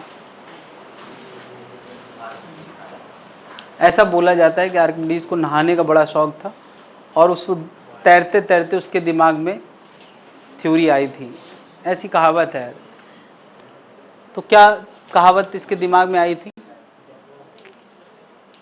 कि कितना लिक्विड किसी बॉडी पे फोर्स लगाता है। लिक्विड किसी बॉडी पे ऊपर की तरफ फोर्स लगाता है ग्रेविटी के खिलाफ। नहीं, इसके कॉन्सिक्वेंसेस क्या हैं कि जब हम स्विमिंग करते हैं तो हमारी बॉडी पानी में ऊपर बनी रहती है। अगर हवा में कोई ऐसे तुमको ऐसे हॉरिजॉन्टल कर दे और ऐसे हाथ हटा ले तो क्या होगा, नीचे जाओगे। लेकिन पानी में हम नीचे नहीं जाते हैं अगर थोड़ा बहुत तैरना आता है। तैरना नहीं भी आता है ना तो पानी नीचे बुलाता नहीं है, समझे। हाँ, बस बैलेंस बनाने भर की दे रहे हैं। तो इसका मतलब यार कोई ना कोई ऊपर फोर्स देने वाला है, तभी आदमी तैर लेता है। और आदमी क्या लोहे का जहाज तैर लेता है? क्यों तैर लेता है? क्योंकि कोई ना कोई ग्रेविटी के खिलाफ ऊपर फोर्स देने वाला है, वरना कायदे से उसको नीचे चले जाना चाहिए बॉटम पे। तो कौन फोर्स देता है? लिक्विड फोर्स देता है। ओके, उस फोर्स का नाम क्या है? Buoyant force. तो आर्किमिडीज ने बॉयंट फोर्स को लेके एक नियम बनाया था, और वो नियम बड़ा इजी टू अंडरस्टैंड है। नियम क्या है कि कोई बॉडी जब किसी लिक्विड में डुबाई जाती है तो उसको उतना ही फोर्स मिलता है जितना उस जगह पे लिक्विड का वेट। उसका लॉजिक बड़ा सिंपल था यार, अगर उसका लॉजिक समझ लो तो दिमाग में ये बात बनी रह सकती है। मुझे बताओ, किसी ऑब्जेक्ट को छोड़ो, अगर हम लिक्विड के अंदर लिक्विड की एक इमेजिनरी बॉल कंसीडर करें तो बता यार इस इमेजिनरी बॉल पे प्रेशर की वजह से चारों तरफ फोर्स मिल रहा होगा कि नहीं?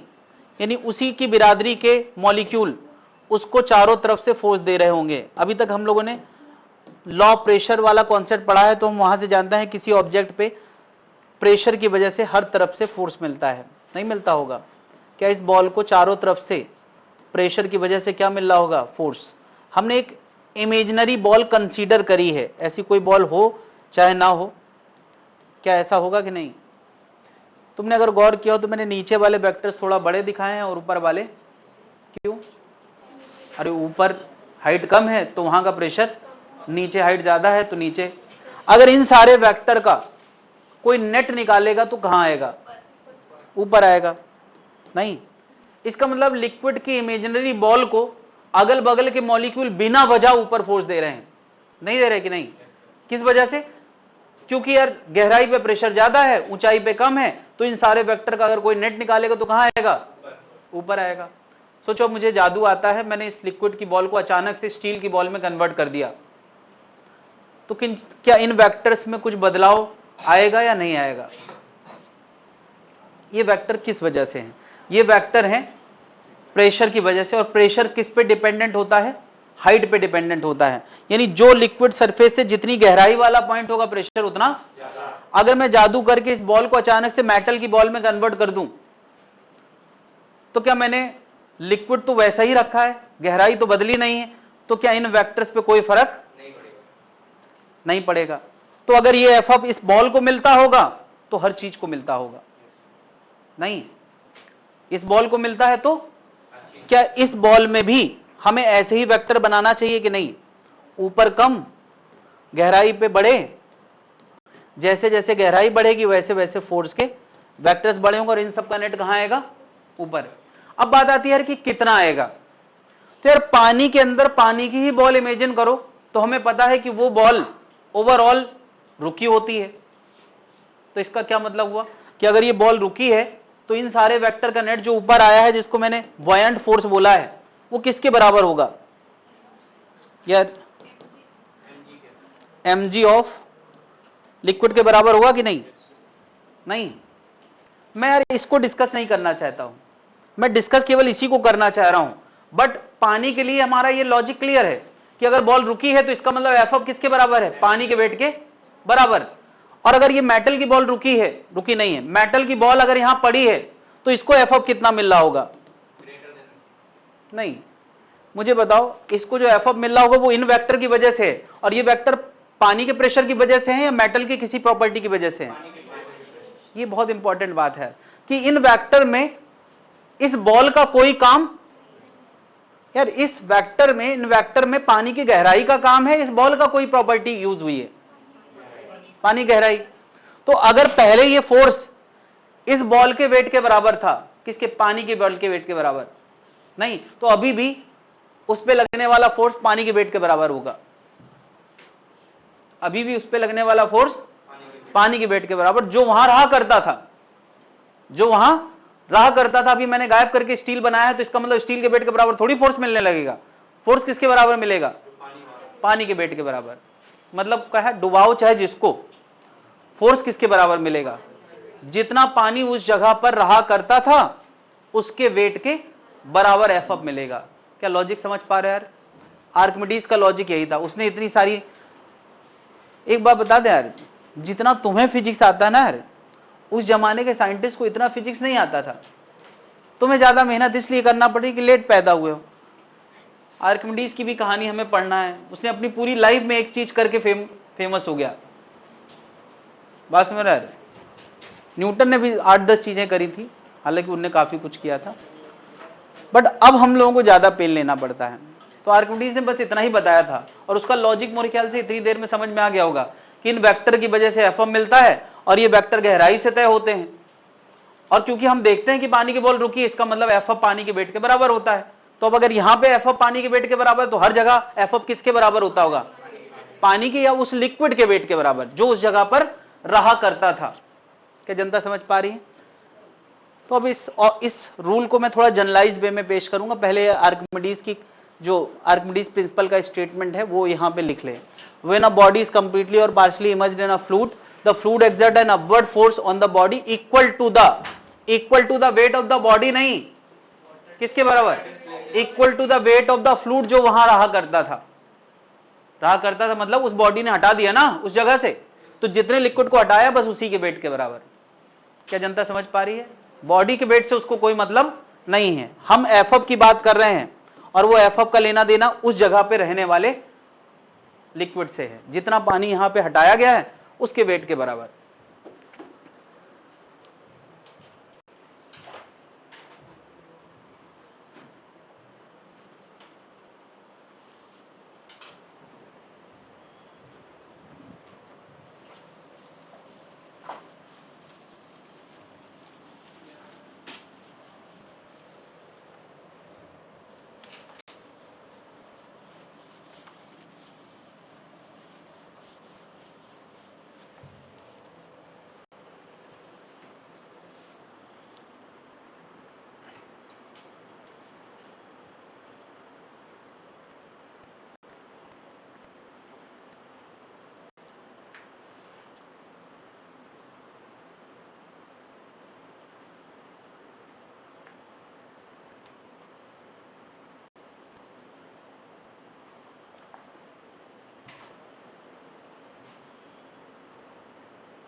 तो यार इस स्टेटमेंट को थोड़ा और मैं यहाँ क्लियर करने वाला हूँ अगले डायग्राम में।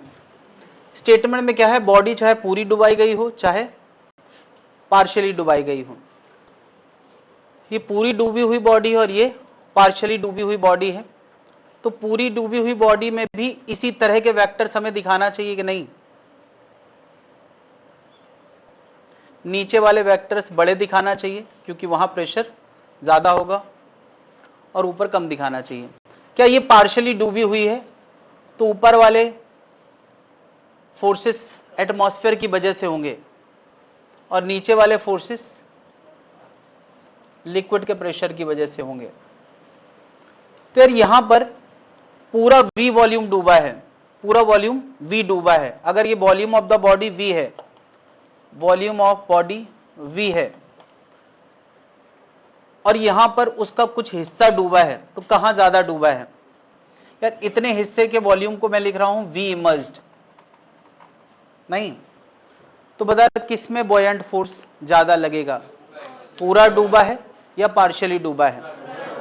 पूरा डूबा है, उसने पानी को ज्यादा हटाया होगा, और जो पार्शियली डूबा है उसने पानी को कम हटाया होगा। जो जितना पानी हटाएगा एफ भी उतना ज्यादा लगेगा। तो एफ का मैं एक मैथमेटिकल फॉर्मूला बनाने वाला हूं। एफ इक्वल टू क्या है? Weight of displaced liquid. ये पिछला वाला स्टेटमेंट नोट कर लिया है, डिस्प्लेस्ड लिक्विड। यार आर्किमिडीज का बस इतना ही प्रिंसिपल था जो यहां पे लिखा है, उसके बाद की सारी कहानी दूसरे लोगों ने करी है ना, तो वो हम लोग कर रहे हैं। यार वेट ऑफ डिस्प्लेस्ड लिक्विड, यार इसके लिए डिस्प्लेस्ड लिक्विड इसका V इमर्ज्ड कितना है? V, और इसका V इमर्ज्ड ऐसा है, मतलब ये पार्शियली है और ये टोटल वॉल्यूम है। कुछ अलग सिंबल दे दें यार, ये पार्शियली और ये V नहीं यार, VT क्या है यहां पर? टोटल वॉल्यूम, और ये क्या है? पार्शियल वॉल्यूम जो डूबा है। खैर इन दोनों को मैं एक सिंबल से रिप्रेजेंट कर रहा हूं, V इमर्ज्ड ये भी है, V इमर्ज्ड ये भी है। अरे भाई इसमें इमर्ज का मतलब कितना डूबा है, तो इसका V इमर्ज्ड टोटल वॉल्यूम है और इसका V इमर्ज्ड, तो एफ का फॉर्मूला होगा वेट ऑफ डिस्प्लेस्ड लिक्विड, मतलब यार mg ऑफ डिस्प्लेस्ड लिक्विड। नहीं, हमें यहां किसका m लिखना है? बॉडी का या वहां से हटाए गए लिक्विड का? लिक्विड का। तो बता उस लिक्विड का मास मुझे चाहिए है, उस लिक्विड का मास। तो मास इक्वल टू क्या होता है? Density into volume. तो वॉल्यूम तो तुम्हें पता ही है। क्या यहां पर मास को हम लिख सकते हैं रो इनटू V इमर्ज्ड? नहीं, क्या V इमर्ज्ड वो वॉल्यूम है जितना पानी वॉल्यूम वहां से हटाया गया है, और ये डेंसिटी किसकी होना चाहिए? लिक्विड की या बॉडी की? किसकी होना चाहिए? लिक्विड की। रो liquid into V emerged into G। ये क्या एफ का फॉर्मूला बन गया। क्या ये फॉर्मूला सबको कन्विंसिंग लग रहा है कि नहीं? बात क्लियर है? डेंसिटी किसकी होना चाहिए? लिक्विड की, V इमर्ज्ड इंटू। अब जो पार्शियली डूबा है बता F of total, F of total और एफ ऑफ पार्शियल में कौन सा एफ ऑफ ज्यादा होगा? F of total. क्यों? क्योंकि उसका V इमर्ज ज्यादा है तो एफ ऑफ ज्यादा होगा, जो कम डूबा है उसका कम होगा। क्या इस तरीके से हम एफ ऑफ का फॉर्मूला बना सकते हैं? यहां पे यार रो लिक्विड क्या है? डेंसिटी ऑफ लिक्विड जहां पर बॉडी को डुबाई गई है, और V इमर्ज्ड क्या है? Emerged volume. इमर्ज्ड मतलब डूबा वॉल्यूम ऑफ बॉडी। यार ध्यान रखना यार, ये वॉल्यूम किसका है? डूबा वॉल्यूम है। डूबा वॉल्यूम और लिक्विड के हटाए गए वॉल्यूम में कोई अंतर, जितना ज्यादा वॉल्यूम बॉडी का डूबेगा उतना ज्यादा लिक्विड हटाया जाएगा। तो V इमर्ज से मेरा मतलब emerge volume of the body. बात क्लियर है? तो इस केस के लिए V इमर्ज क्या है? टोटल वॉल्यूम, और इस केस के लिए V इमर्ज क्या है? नहीं यार, तो दो तरह की बॉडी मैंने लिखी है, कंप्लीटली इमर्ज्ड, इमर्ज्ड, और दूसरी क्या है? Partially emerged.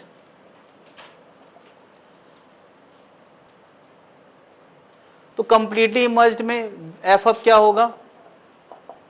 Rho liquid into V total into G, और यहां क्या होगा? रो liquid into V partial into G। ये बात मैं वहीं लिख देता हूँ यार। ये एफ ऑफ टोटल है और ये पार्शियल है, तो हम यहाँ कह सकते हैं F of total F of partial से ज़्यादा होगा। बात क्लियर है भाई लोग?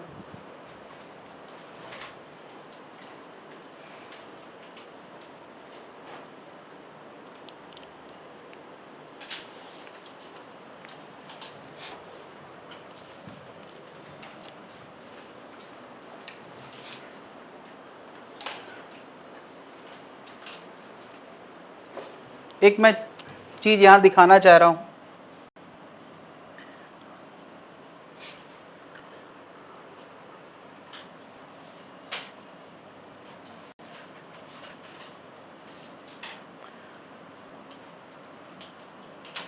ये सोने का एक सिक्का है, सिक्का नहीं, वो जो बार होता है सोने का, बिस्किट। काफी लोगों ने देखा होगा अपनी लाइफ में, मैंने केवल सुना है। ये वही वाला बार है, नहीं मैंने वीडियो में भी देखा है, वो जो अंदर हाथ डाल के उसको निकालते हैं। नहीं, वो होता है कि एक होल होता है, फिर वो हाथ डाल के, बहुत भारी होता है भैया, वो निकलता नहीं है, और निकल जाए तो इनाम देते नहीं, वो लोग बहाना बनाते हैं, टर्म एंड कंडीशन पढ़ाने लगते हैं। हाँ भाई, तो ये वही बार है, उसी बार को मेल्ट करके एक बॉल बनाई गई बड़ी सी, इतनी बड़ी बॉल, ये भी सोने की है। मैं सोने के लिए इसलिए कह रहा हूं ताकि तुम ध्यान दो, बाकी उसका मैं मेटल की भी बना सकता था, आयरन की भी बना सकता था, लेकिन क्या है कि इमेजिन करने में अगर खर्चा ना हो तो महंगी इमेजिनेशन होना चाहिए, है कि नहीं?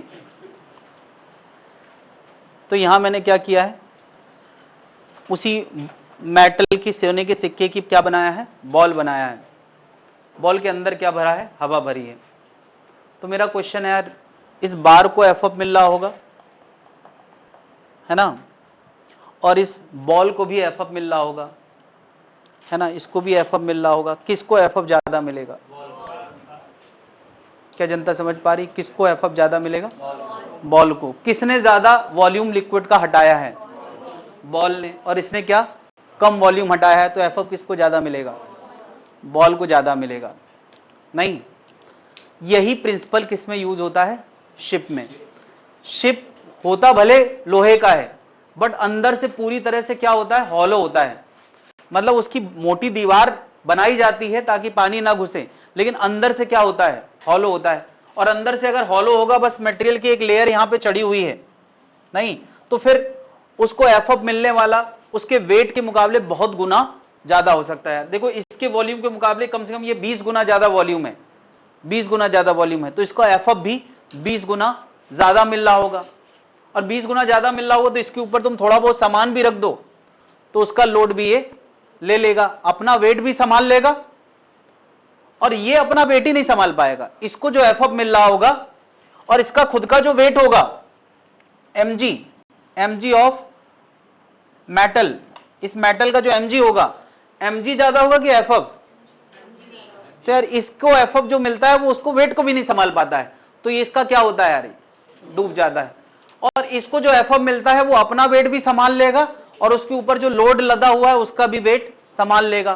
तो इसी वजह से दुनिया के सारे शिप पानी में तैर पाते हैं, क्योंकि वो जो डूबा पोर्शन होता है वो बहुत ज्यादा होता है, इतना ज्यादा होता है कि वो अपना वेट भी संभाल पाए, उसको मिलने वाला एफ बहुत ज्यादा होता है। क्या जनता समझ पा रही है? ये लॉजिक यहां समझ पे आ रहा है? ये डिस्प्लेस्ड वॉल्यूम इतना ज्यादा है। इमेजिन करो कि यार इस इतने हिस्से का जो लिक्विड यहां से गायब हुआ है, उस लिक्विड का जितना वेट था इस समय शिप और उसके अंदर का सारा सामान उसी वेट का होगा। क्या जनता समझ पा रही है? अरे एफ कितना मिलता है? डिस्प्लेस वॉल्यूम के बराबर। और शिप तो रुका हुआ है, शिप पानी के अंदर या ना तो जा रहा है ना तो आसमान में जा रहा है, आसमान में तो जा ही नहीं सकता, नीचे भी नहीं जा रहा है। तो इसका मतलब क्या है कि जितना एफ मिल रहा होगा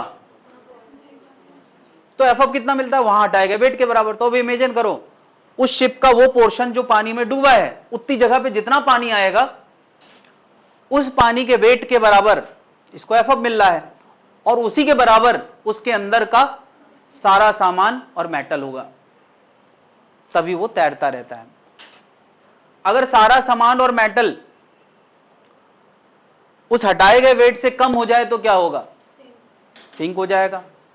नहीं, और अगर सारा सामान और मेटल उस हटाए गए लिक्विड से कम हो जाए तो क्या होगा? नहीं, अगर वो हटाया गया वाटर ज्यादा हो जाए तो क्या होगा? वो सिर्फ ऊपर आ जाएगा, लेकिन ऊपर आके तैरेगा कहीं ऐसी जगह पे जहां पे दोनों चीजें बराबर हो जाएं। क्या ये भाव डेवलप कर पा रहे हैं लोग? ठीक।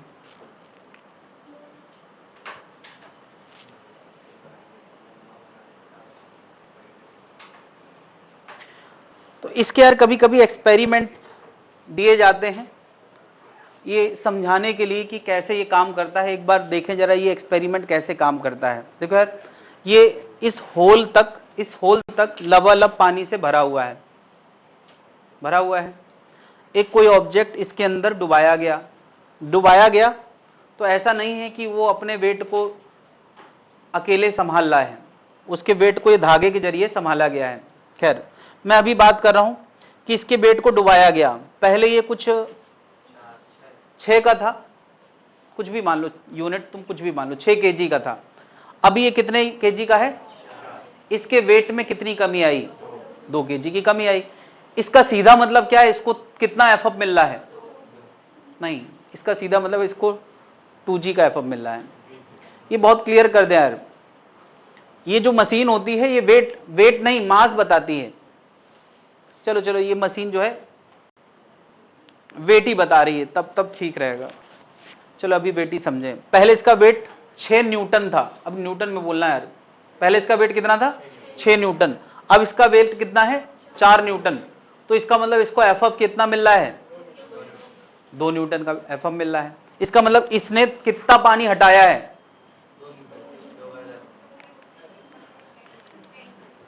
इसका मतलब 2 न्यूटन के वेट के बराबर पानी हटाया है। मैं पूछूं कितना पानी हटाया तो तुम कहोगे 2 न्यूटन के वेट के बराबर। यानी उस पानी का वेट कितना है? 2 न्यूटन। तो उसका मास कितना होगा? यानी कितना? 0.2 केजी। ये बहुत क्लियर कर देना, वेट और मास एक ही चीज नहीं होती। अगर मैं इसको न्यूटन में पढ़ रहा हूं, 6 न्यूटन पहले था 4 न्यूटन, तो इसका मतलब 2 न्यूटन की कमी आई है, एफ ऑफ 2 न्यूटन है। और 2 न्यूटन में कितना मास होगा? 0.2 केजी। इसका मतलब इसने कितना पानी हटाया है? 0.2 केजी। तो 0.2 केजी, क्योंकि ये लबालब भरा था, यहां छेद था, तो जैसे ही यार हम इसको डुबा देंगे तो यहां से पानी निकल जाएगा। कितना निकल जाएगा? 0.2 केजी। तो जितना पानी ये निकलता है ना, उससे भी तुम बता सकते हो कि कितना एफअप लगा है। क्या समझ रहा है? अगर ये 2 न्यूटन के वेट के बराबर पानी बाहर निकला है तो तुम बता सकते हो इसका मतलब इसको एफअप कितना लगा है? 2 न्यूटन। क्योंकि डिस्प्लेस लिक्विड कितना है भाई? डिस्प्लेस लिक्विड वही तो होगा जो बाहर गिर गया। डिस्प्लेस लिक्विड कितना है? 2 न्यूटन। तो इसको एफअप भी कितना मिला होगा? 2 न्यूटन। इसीलिए उसके वेट में कितनी कमी आई है? 2 न्यूटन। क्या जनता समझ पा रही है? इस वेट मशीन में उतनी ही कमी आएगी जितना उसको एफअप मिल रहा है। एक और बात सोचो कि ये जो तराजू है, ये जो पूरा लिक्विड कंटेनर है, इसको भी किसी तराजू में रखा गया है। ये तराजू है, ठीक है यार। मैंने यार पहले भी रखा था, पहले भी तराजू में रखा था, वो तराजू पता नहीं कौन लेके आया। तो यार पहले इसकी कुछ रीडिंग थी, इसकी पहले कुछ रीडिंग थी।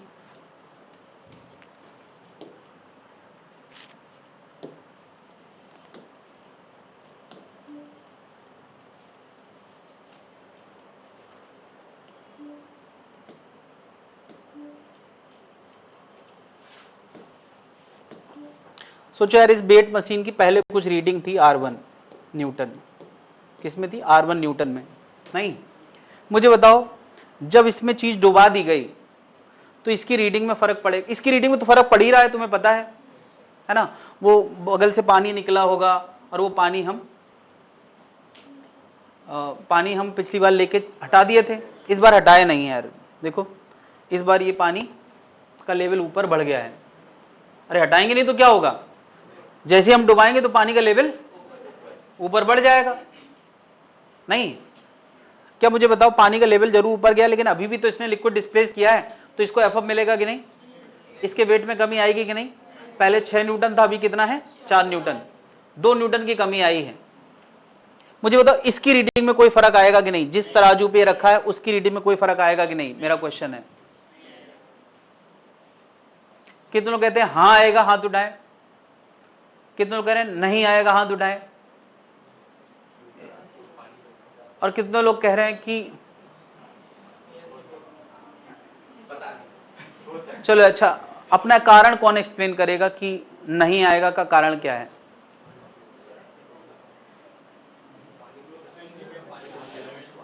अच्छा ये बताओ, पानी कंटेनर में ही तो रहा है, पानी तो कंटेनर में ही रहा है। पानी कंटेनर में ही रहा है बिल्कुल, लेकिन पहले नीचे था अभी ऊपर हो गया है। तो ऊपर नीचे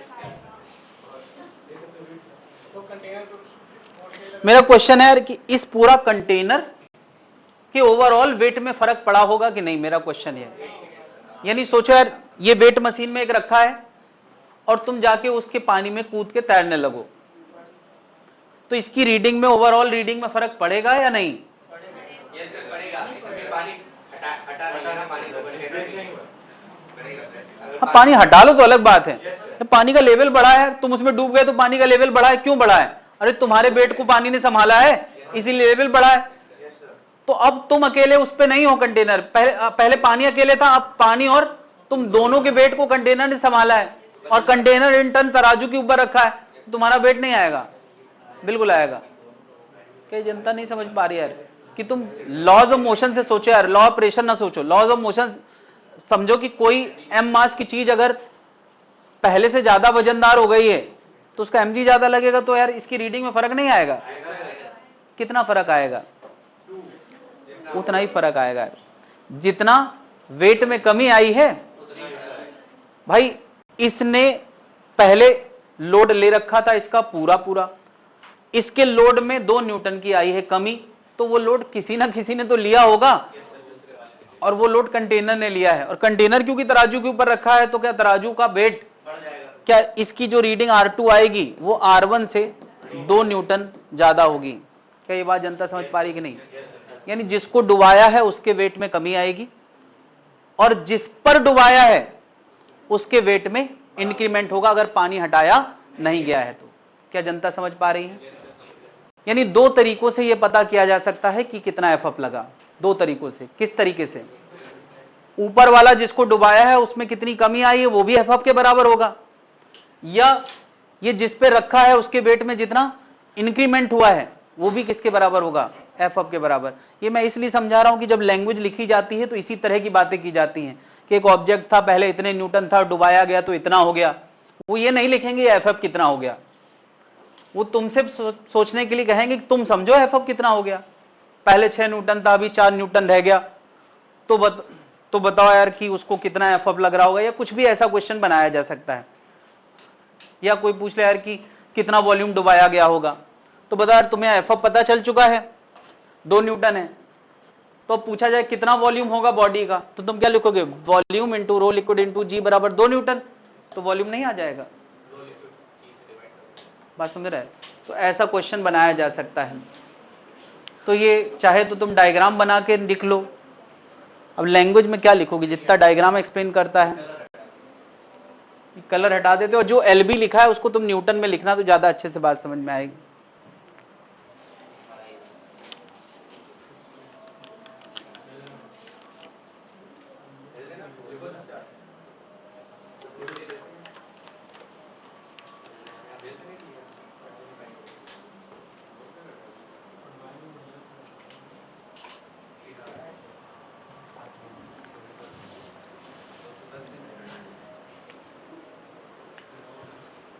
जिसको डुबाया है उसकी रीडिंग में 2 न्यूटन की कमी आई है, 6 से 4 हुआ है, और जिस पर डुबाया है उसकी रीडिंग में 2 न्यूटन का इजाफा हुआ अगर पानी को गिरने नहीं दिया गया है तो। गिरने दिया जाएगा तो यार उतना पानी गिर जाएगा।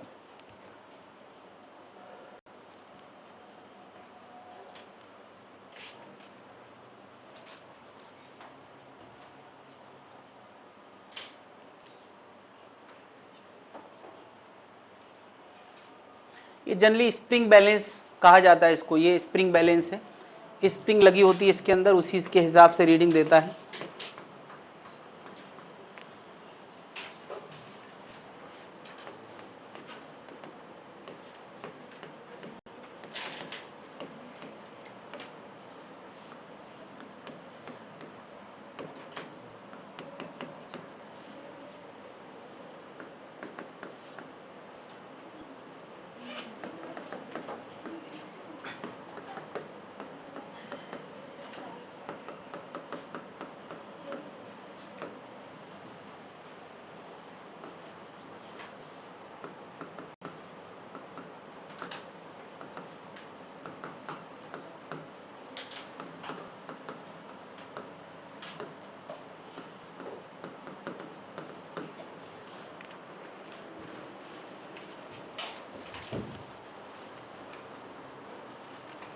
इतनी लाइन लिख लें तो याद रहेगा कि मैं क्या कहने की कोशिश कर रहा था।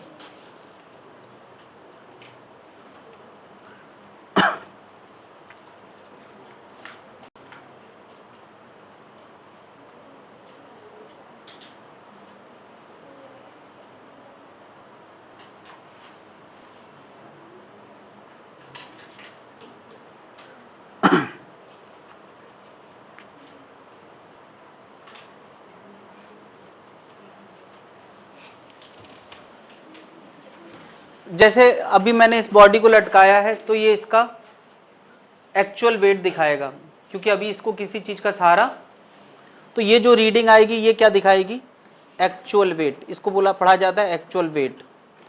ठीक है, जब डुबा दिया तब जो वेट नजर आएगा क्या वो एक्चुअल होगा, उसको बोलते हैं क्या, एपरेंट वेट। ये एपरेंट वेट यानी जो महसूस हो रहा है।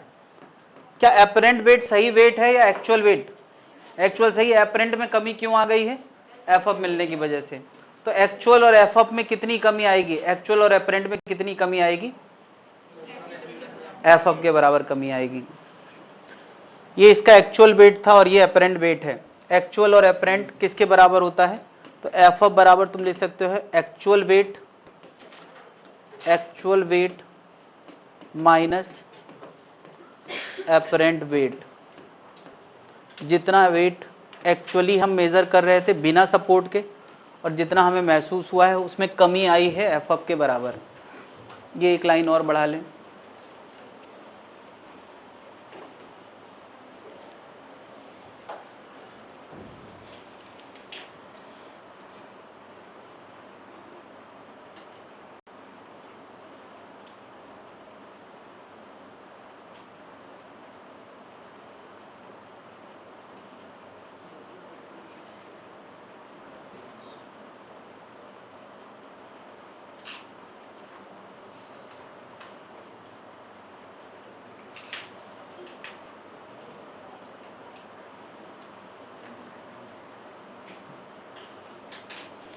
नोट कर लिया भाई लोग?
कोई बॉडी अगर पूरी तरह से डूबी है तो उसमें एफ अप का अभी हमने फॉर्मूला क्या देखा है,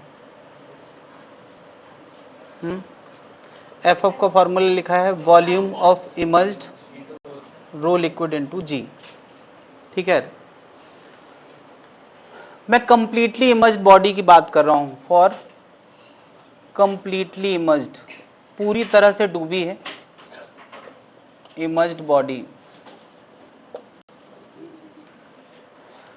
यहां रो लिक्विड डेंसिटी ऑफ लिक्विड था, वी इमर्ज्ड इस बॉडी का वॉल्यूम था। इसको मैंने वीटी भी लिखा था अभी थोड़ी देर पहले। वीटी का मतलब क्या था, टोटल वॉल्यूम, नहीं पूरी बॉडी का वॉल्यूम। मुझे बता, अभी मैं एक चीज यहां अपेयर कराना चाह रहा हूं, इस बॉडी का वॉल्यूम और बॉडी का मास है ना, रिलेशन बिटवीन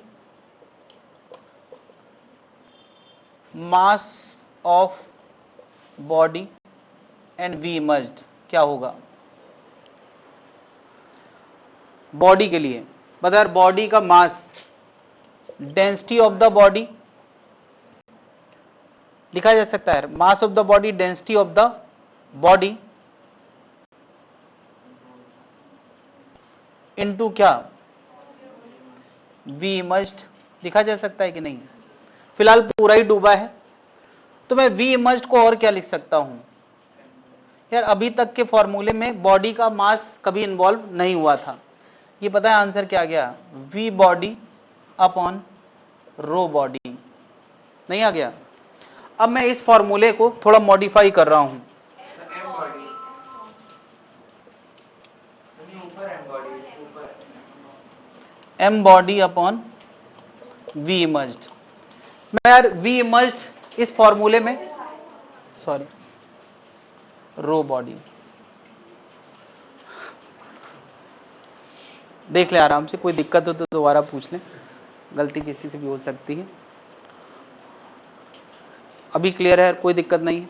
तो मैं यार वी इमर्ज्ड, अभी तक इस फॉर्मूले में बॉडी की कोई प्रॉपर्टी नहीं आई थी, केवल वॉल्यूम आता था, डूबा volume into rho liquid into G. लेकिन अब मैं बॉडी के पैरामीटर ही अपियर कराने वाला हूं। क्या वी इमर्ज्ड को मैं क्या लिख सकता हूं, M body upon rho body rho liquid into G. ये पता है क्या बन गया, M body upon into G upon rho body upon rho liquid. यार ये रो लिक्विड में नीचे ले जाऊं, ऐसे लिख सकता हूं कि नहीं, पता है ये क्या आ गया, M body into G upon related density of body with respect to liquid, ऐसे लिख दिया जाता है, related density of body with respect to liquid. इसका मतलब क्या है, rho body upon rho liquid. RD का मतलब क्या होता है, relative density.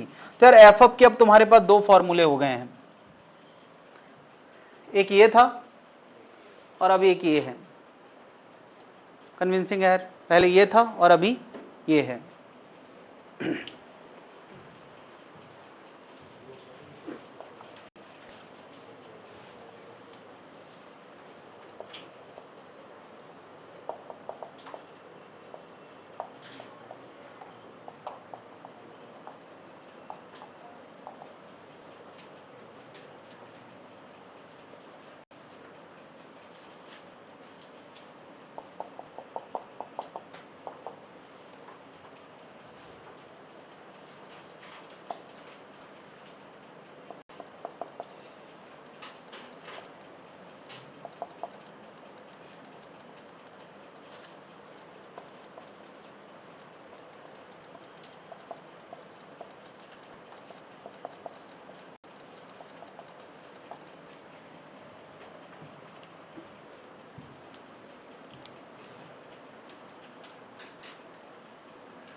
RD of body with respect to liquid.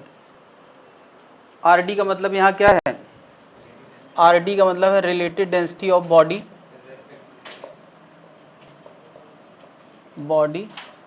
With respect to liquid. अगर तुम्हें इसको मैथमेटिकली लिखना हो तो इसका मतलब है rho body upon rho liquid, ऐसे लिख दिया जाता है इस तरह से। तो यार एफ अप का पहले एक ही फॉर्मूला हमने देखा था ये, और अब इसको बदलते बदलते हम एक और लुक में लाए हैं। पहले वाले फॉर्मूले में बॉडी की कोई चीज आती नहीं थी, नहीं, V immersed rho liquid into G, अब आ रही है। कोई तुमसे पूछे यार कि जो एफ अप होता है वो बॉडी के मास पे डिपेंड करता है कि नहीं, तो तुम अब भी लिखोगे कि नहीं डिपेंड करता है। क्या लिखोगे, नहीं डिपेंड करता है, नहीं डिपेंड करता है। ये volume of displaced liquid into rho G पे डिपेंड करता है। मगर इस फॉर्मूले में तो सर mg आ रहा है, फिर mg के अलावा रिलेटेड डेंसिटी भी तो आ रहा है। अगर मैं कह दूं कि बॉडी के मास बदल जाए, बॉडी का मास बदल जाए, जैसे मैं कह दूं बॉडी ही बदल जाए, यार बॉडी ही बदल जाए और m बदल जाए, v मच बदल जाए तो बात अलग है। बॉडी वही है, बॉडी वही है तो मास नहीं बदल सकता, बॉडी वही तो मास नहीं बदल सकता, डेंसिटी नहीं बदल सकता, ये फिक्स पैरामीटर है। तो वी इमर्ज्ड भी नहीं बदल सकता। तो गिवन वी इमर्ज्ड के लिए एफ ऑफ वी इमर्ज्ड पे डिपेंड करता है, एम बॉडी तो वैसे भी बदलने वाली चीज है ही नहीं। तो हम क्या आंसर देंगे कि बॉडी के डिस्प्लेस वॉल्यूम पे एफ डिपेंड करता है, बॉडी के मास पे डिपेंड नहीं करता। बात क्लियर है? भले ये फॉर्मूला हमें एम बॉडी नजर आ रहा है, अब एम बॉडी ही बदल जाए, अलग अलग बॉडी के लिए एफ बॉडी के मास पे भी डिपेंड करेगा, लेकिन एक ही बॉडी के लिए ऐसी बात हम नहीं कर सकते। चलो अभी मैं कह रहा हूं एक ही बॉडी थी, पहले ये बॉडी सॉलिड हुआ करती थी, पहले इसको सॉलिड हुआ करती थी, तब इसका मास कितना था? एम मटेरियल था। क्या था? एम मटेरियल था।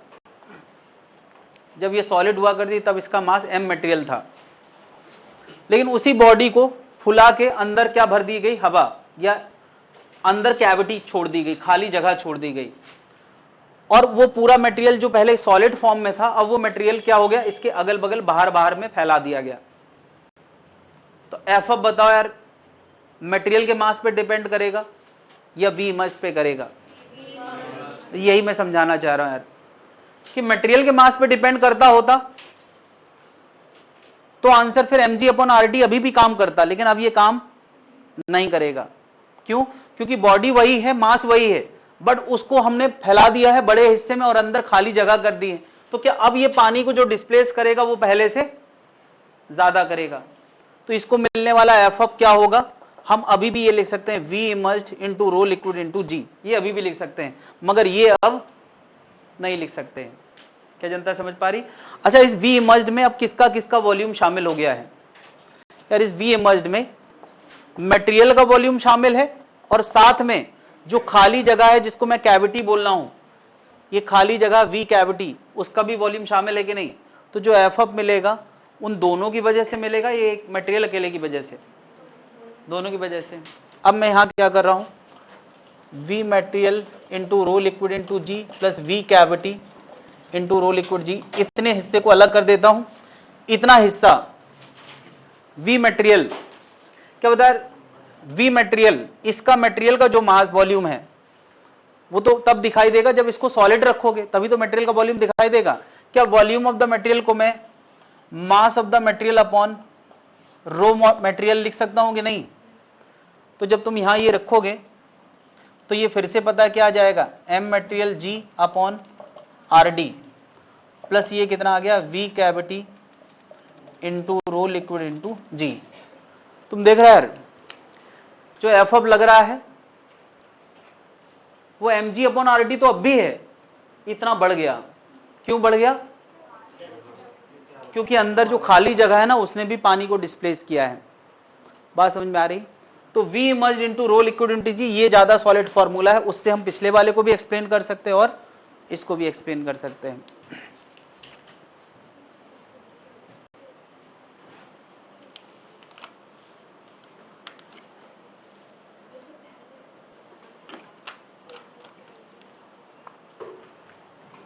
यार मटेरियल मैंने इस वजह से लिख दिया है, बॉडी इसलिए नहीं लिखा है क्योंकि यहां पे मटेरियल भी है, कैविटी भी है, इसलिए मैंने उसको V मटेरियल बनना V बॉडी भी लिख सकते हो तुम, V बॉडी में कंफ्यूजन ना हो जाए, इसलिए मैंने मटेरियल का मास, मटेरियल का वॉल्यूम, कैविटी का वॉल्यूम लिख दिया है। कैविटी में मास तो होगी नहीं ना।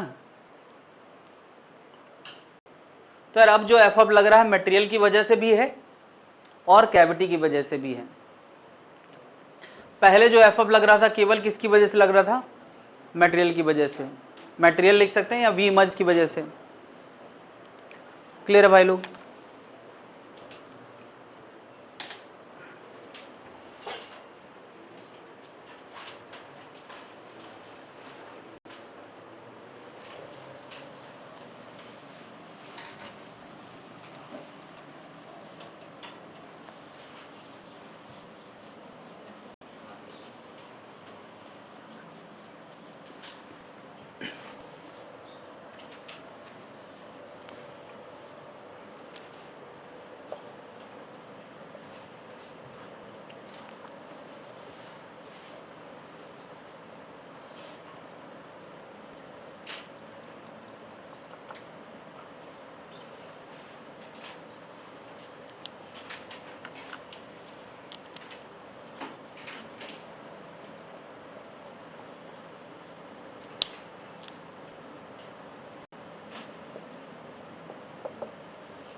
नोट कर लिया भाई लोग। एक ही बॉडी में कुछ हिस्सा बॉडी का रो टू डेंसिटी पे डूबा है और कुछ हिस्सा रो वन डेंसिटी पे डूबा है, तो इसको एफ ऑफ कितना मिलेगा? तो इसका बहुत सिंपल फॉर्मूला है, नो डाउट कि इसको मैथमेटिकली एक्सप्लेन करना मुश्किल काम है, इसलिए हम सीधे फॉर्मूला समझेंगे। जितना हिस्सा V2 में डूबा है उस पे एफ ऑफ मिलेगा V2 रो टू इंटू जी, अरे V इमर्ज्ड इंटू रो जी। रो किसका? लिक्विड का, सॉरी, रो किसका हमेशा आएगा? लिक्विड का। और लिक्विड का मैंने कितना डेंसिटी दिया? रो टू ही तो दिया है यार। इससे कंफ्यूज ये मत हो जाना कि यार ये बॉडी का डेंसिटी है। V2 रो लिक्विड 2 इंटू जी। ये V2 वॉल्यूम किसका है? बॉडी का, जो रो टू डेंसिटी के लिक्विड में डूबा है। फिर इसी बॉडी का कुछ हिस्सा कहां डूबा है? तो V1 रो लिक्विड 1 वाले वॉल्यूम पे डूबा है, तो एफ ऑफ दोनों के सम के बराबर आता है। मैं सीधे बता रहा हूं, ठीक है? और सीधे ही दिमाग में रखना है, जो हिस्सा जिस लिक्विड में डूबा है उसके हिसाब से। अगर यहां 3 लिक्विड होते तो 3 टर्म आ जाते। बात क्लियर है?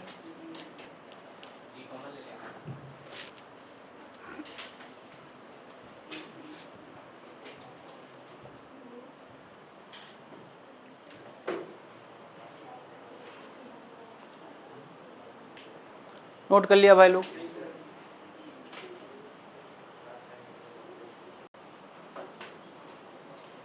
क्लास का टाइम 1:15 है ना? 1:15 तक क्लास चलती है। हाँ, मैं मानता हूँ कि फिजिक्स को 2.25 घंटे पढ़ना मुश्किल होता है, लेकिन आज 1:15 पे ही तो क्लास शुरू हुई है, तो 2 ही तो हुआ। 12:15 पे, 11:15 पे, 11:15। हाँ, 11:15 पे क्लास शुरू हुआ था। हाँ, 1:15 तक क्लास चलेगा। नोट कर लिया भाई लोग? हाँ, आज जिस दिन ज्यादा काम होगा उस दिन जल्दी छोड़ेंगे। आज तो थोड़ा काम है ना तुमको।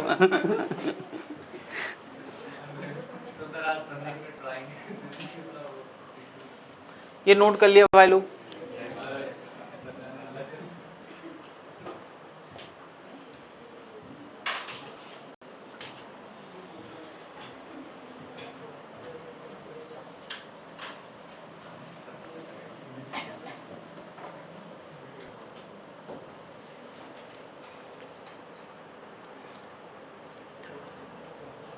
एक ऑब्जेक्ट का वेट किसी स्प्रिंग बैलेंस से पहले मेजर किया गया है और इसकी रीडिंग कितनी आई है? W1। फिर इस ऑब्जेक्ट को किस में डुबाया गया? इस ऑब्जेक्ट को लिक्विड में डुबा दिया गया, तब इसकी रीडिंग क्या आई है? W2, है ना? ये कोई बॉडी है, तो मुझे बताओ यार एफ ऑफ क्या होता है? W1 माइनस W2, यही हम लोगों ने पढ़ा है। अच्छा, एफ ऑफ का हमने एक डायरेक्ट फॉर्मूला भी पढ़ा है। डायरेक्ट फॉर्मूला, अगर ये W1 वेट की बॉडी डूबी है, W1 का मतलब mg होता है भाई, W1 वेट की बॉडी डूबी है, तो एफ ऑफ का हमने फॉर्मूला क्या लिखा है? W1 बाई, नहीं पढ़ा यार? mg अपन आर डी पढ़ा है कि नहीं? तो W1 बाई आर डी। और आज ही के दिन ये भी पढ़ा है, एफ ऑफ बराबर W1 माइनस। W1 क्या होता है? एक्चुअल वेट जब डुबाया नहीं गया है, और W2 क्या होता है? एपरेंट वेट जब डुबा दिया गया है। तो बता यार आरडी का फॉर्मूला, ये आरडी किसका है? बॉडी का। किसके रिस्पेक्ट में? आरडी का फॉर्मूला क्या बन जाएगा? क्या ये बात कन्विंसिंग है? निकाला जा सकता है? नोट करते जाएं।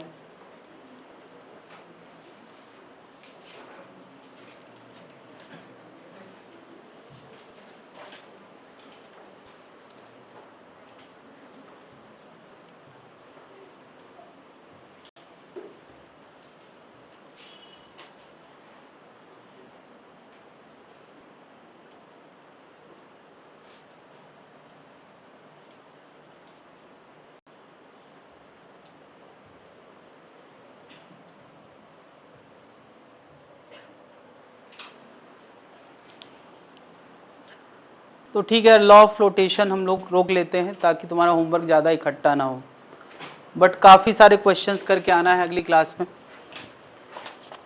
टिक करे जरा।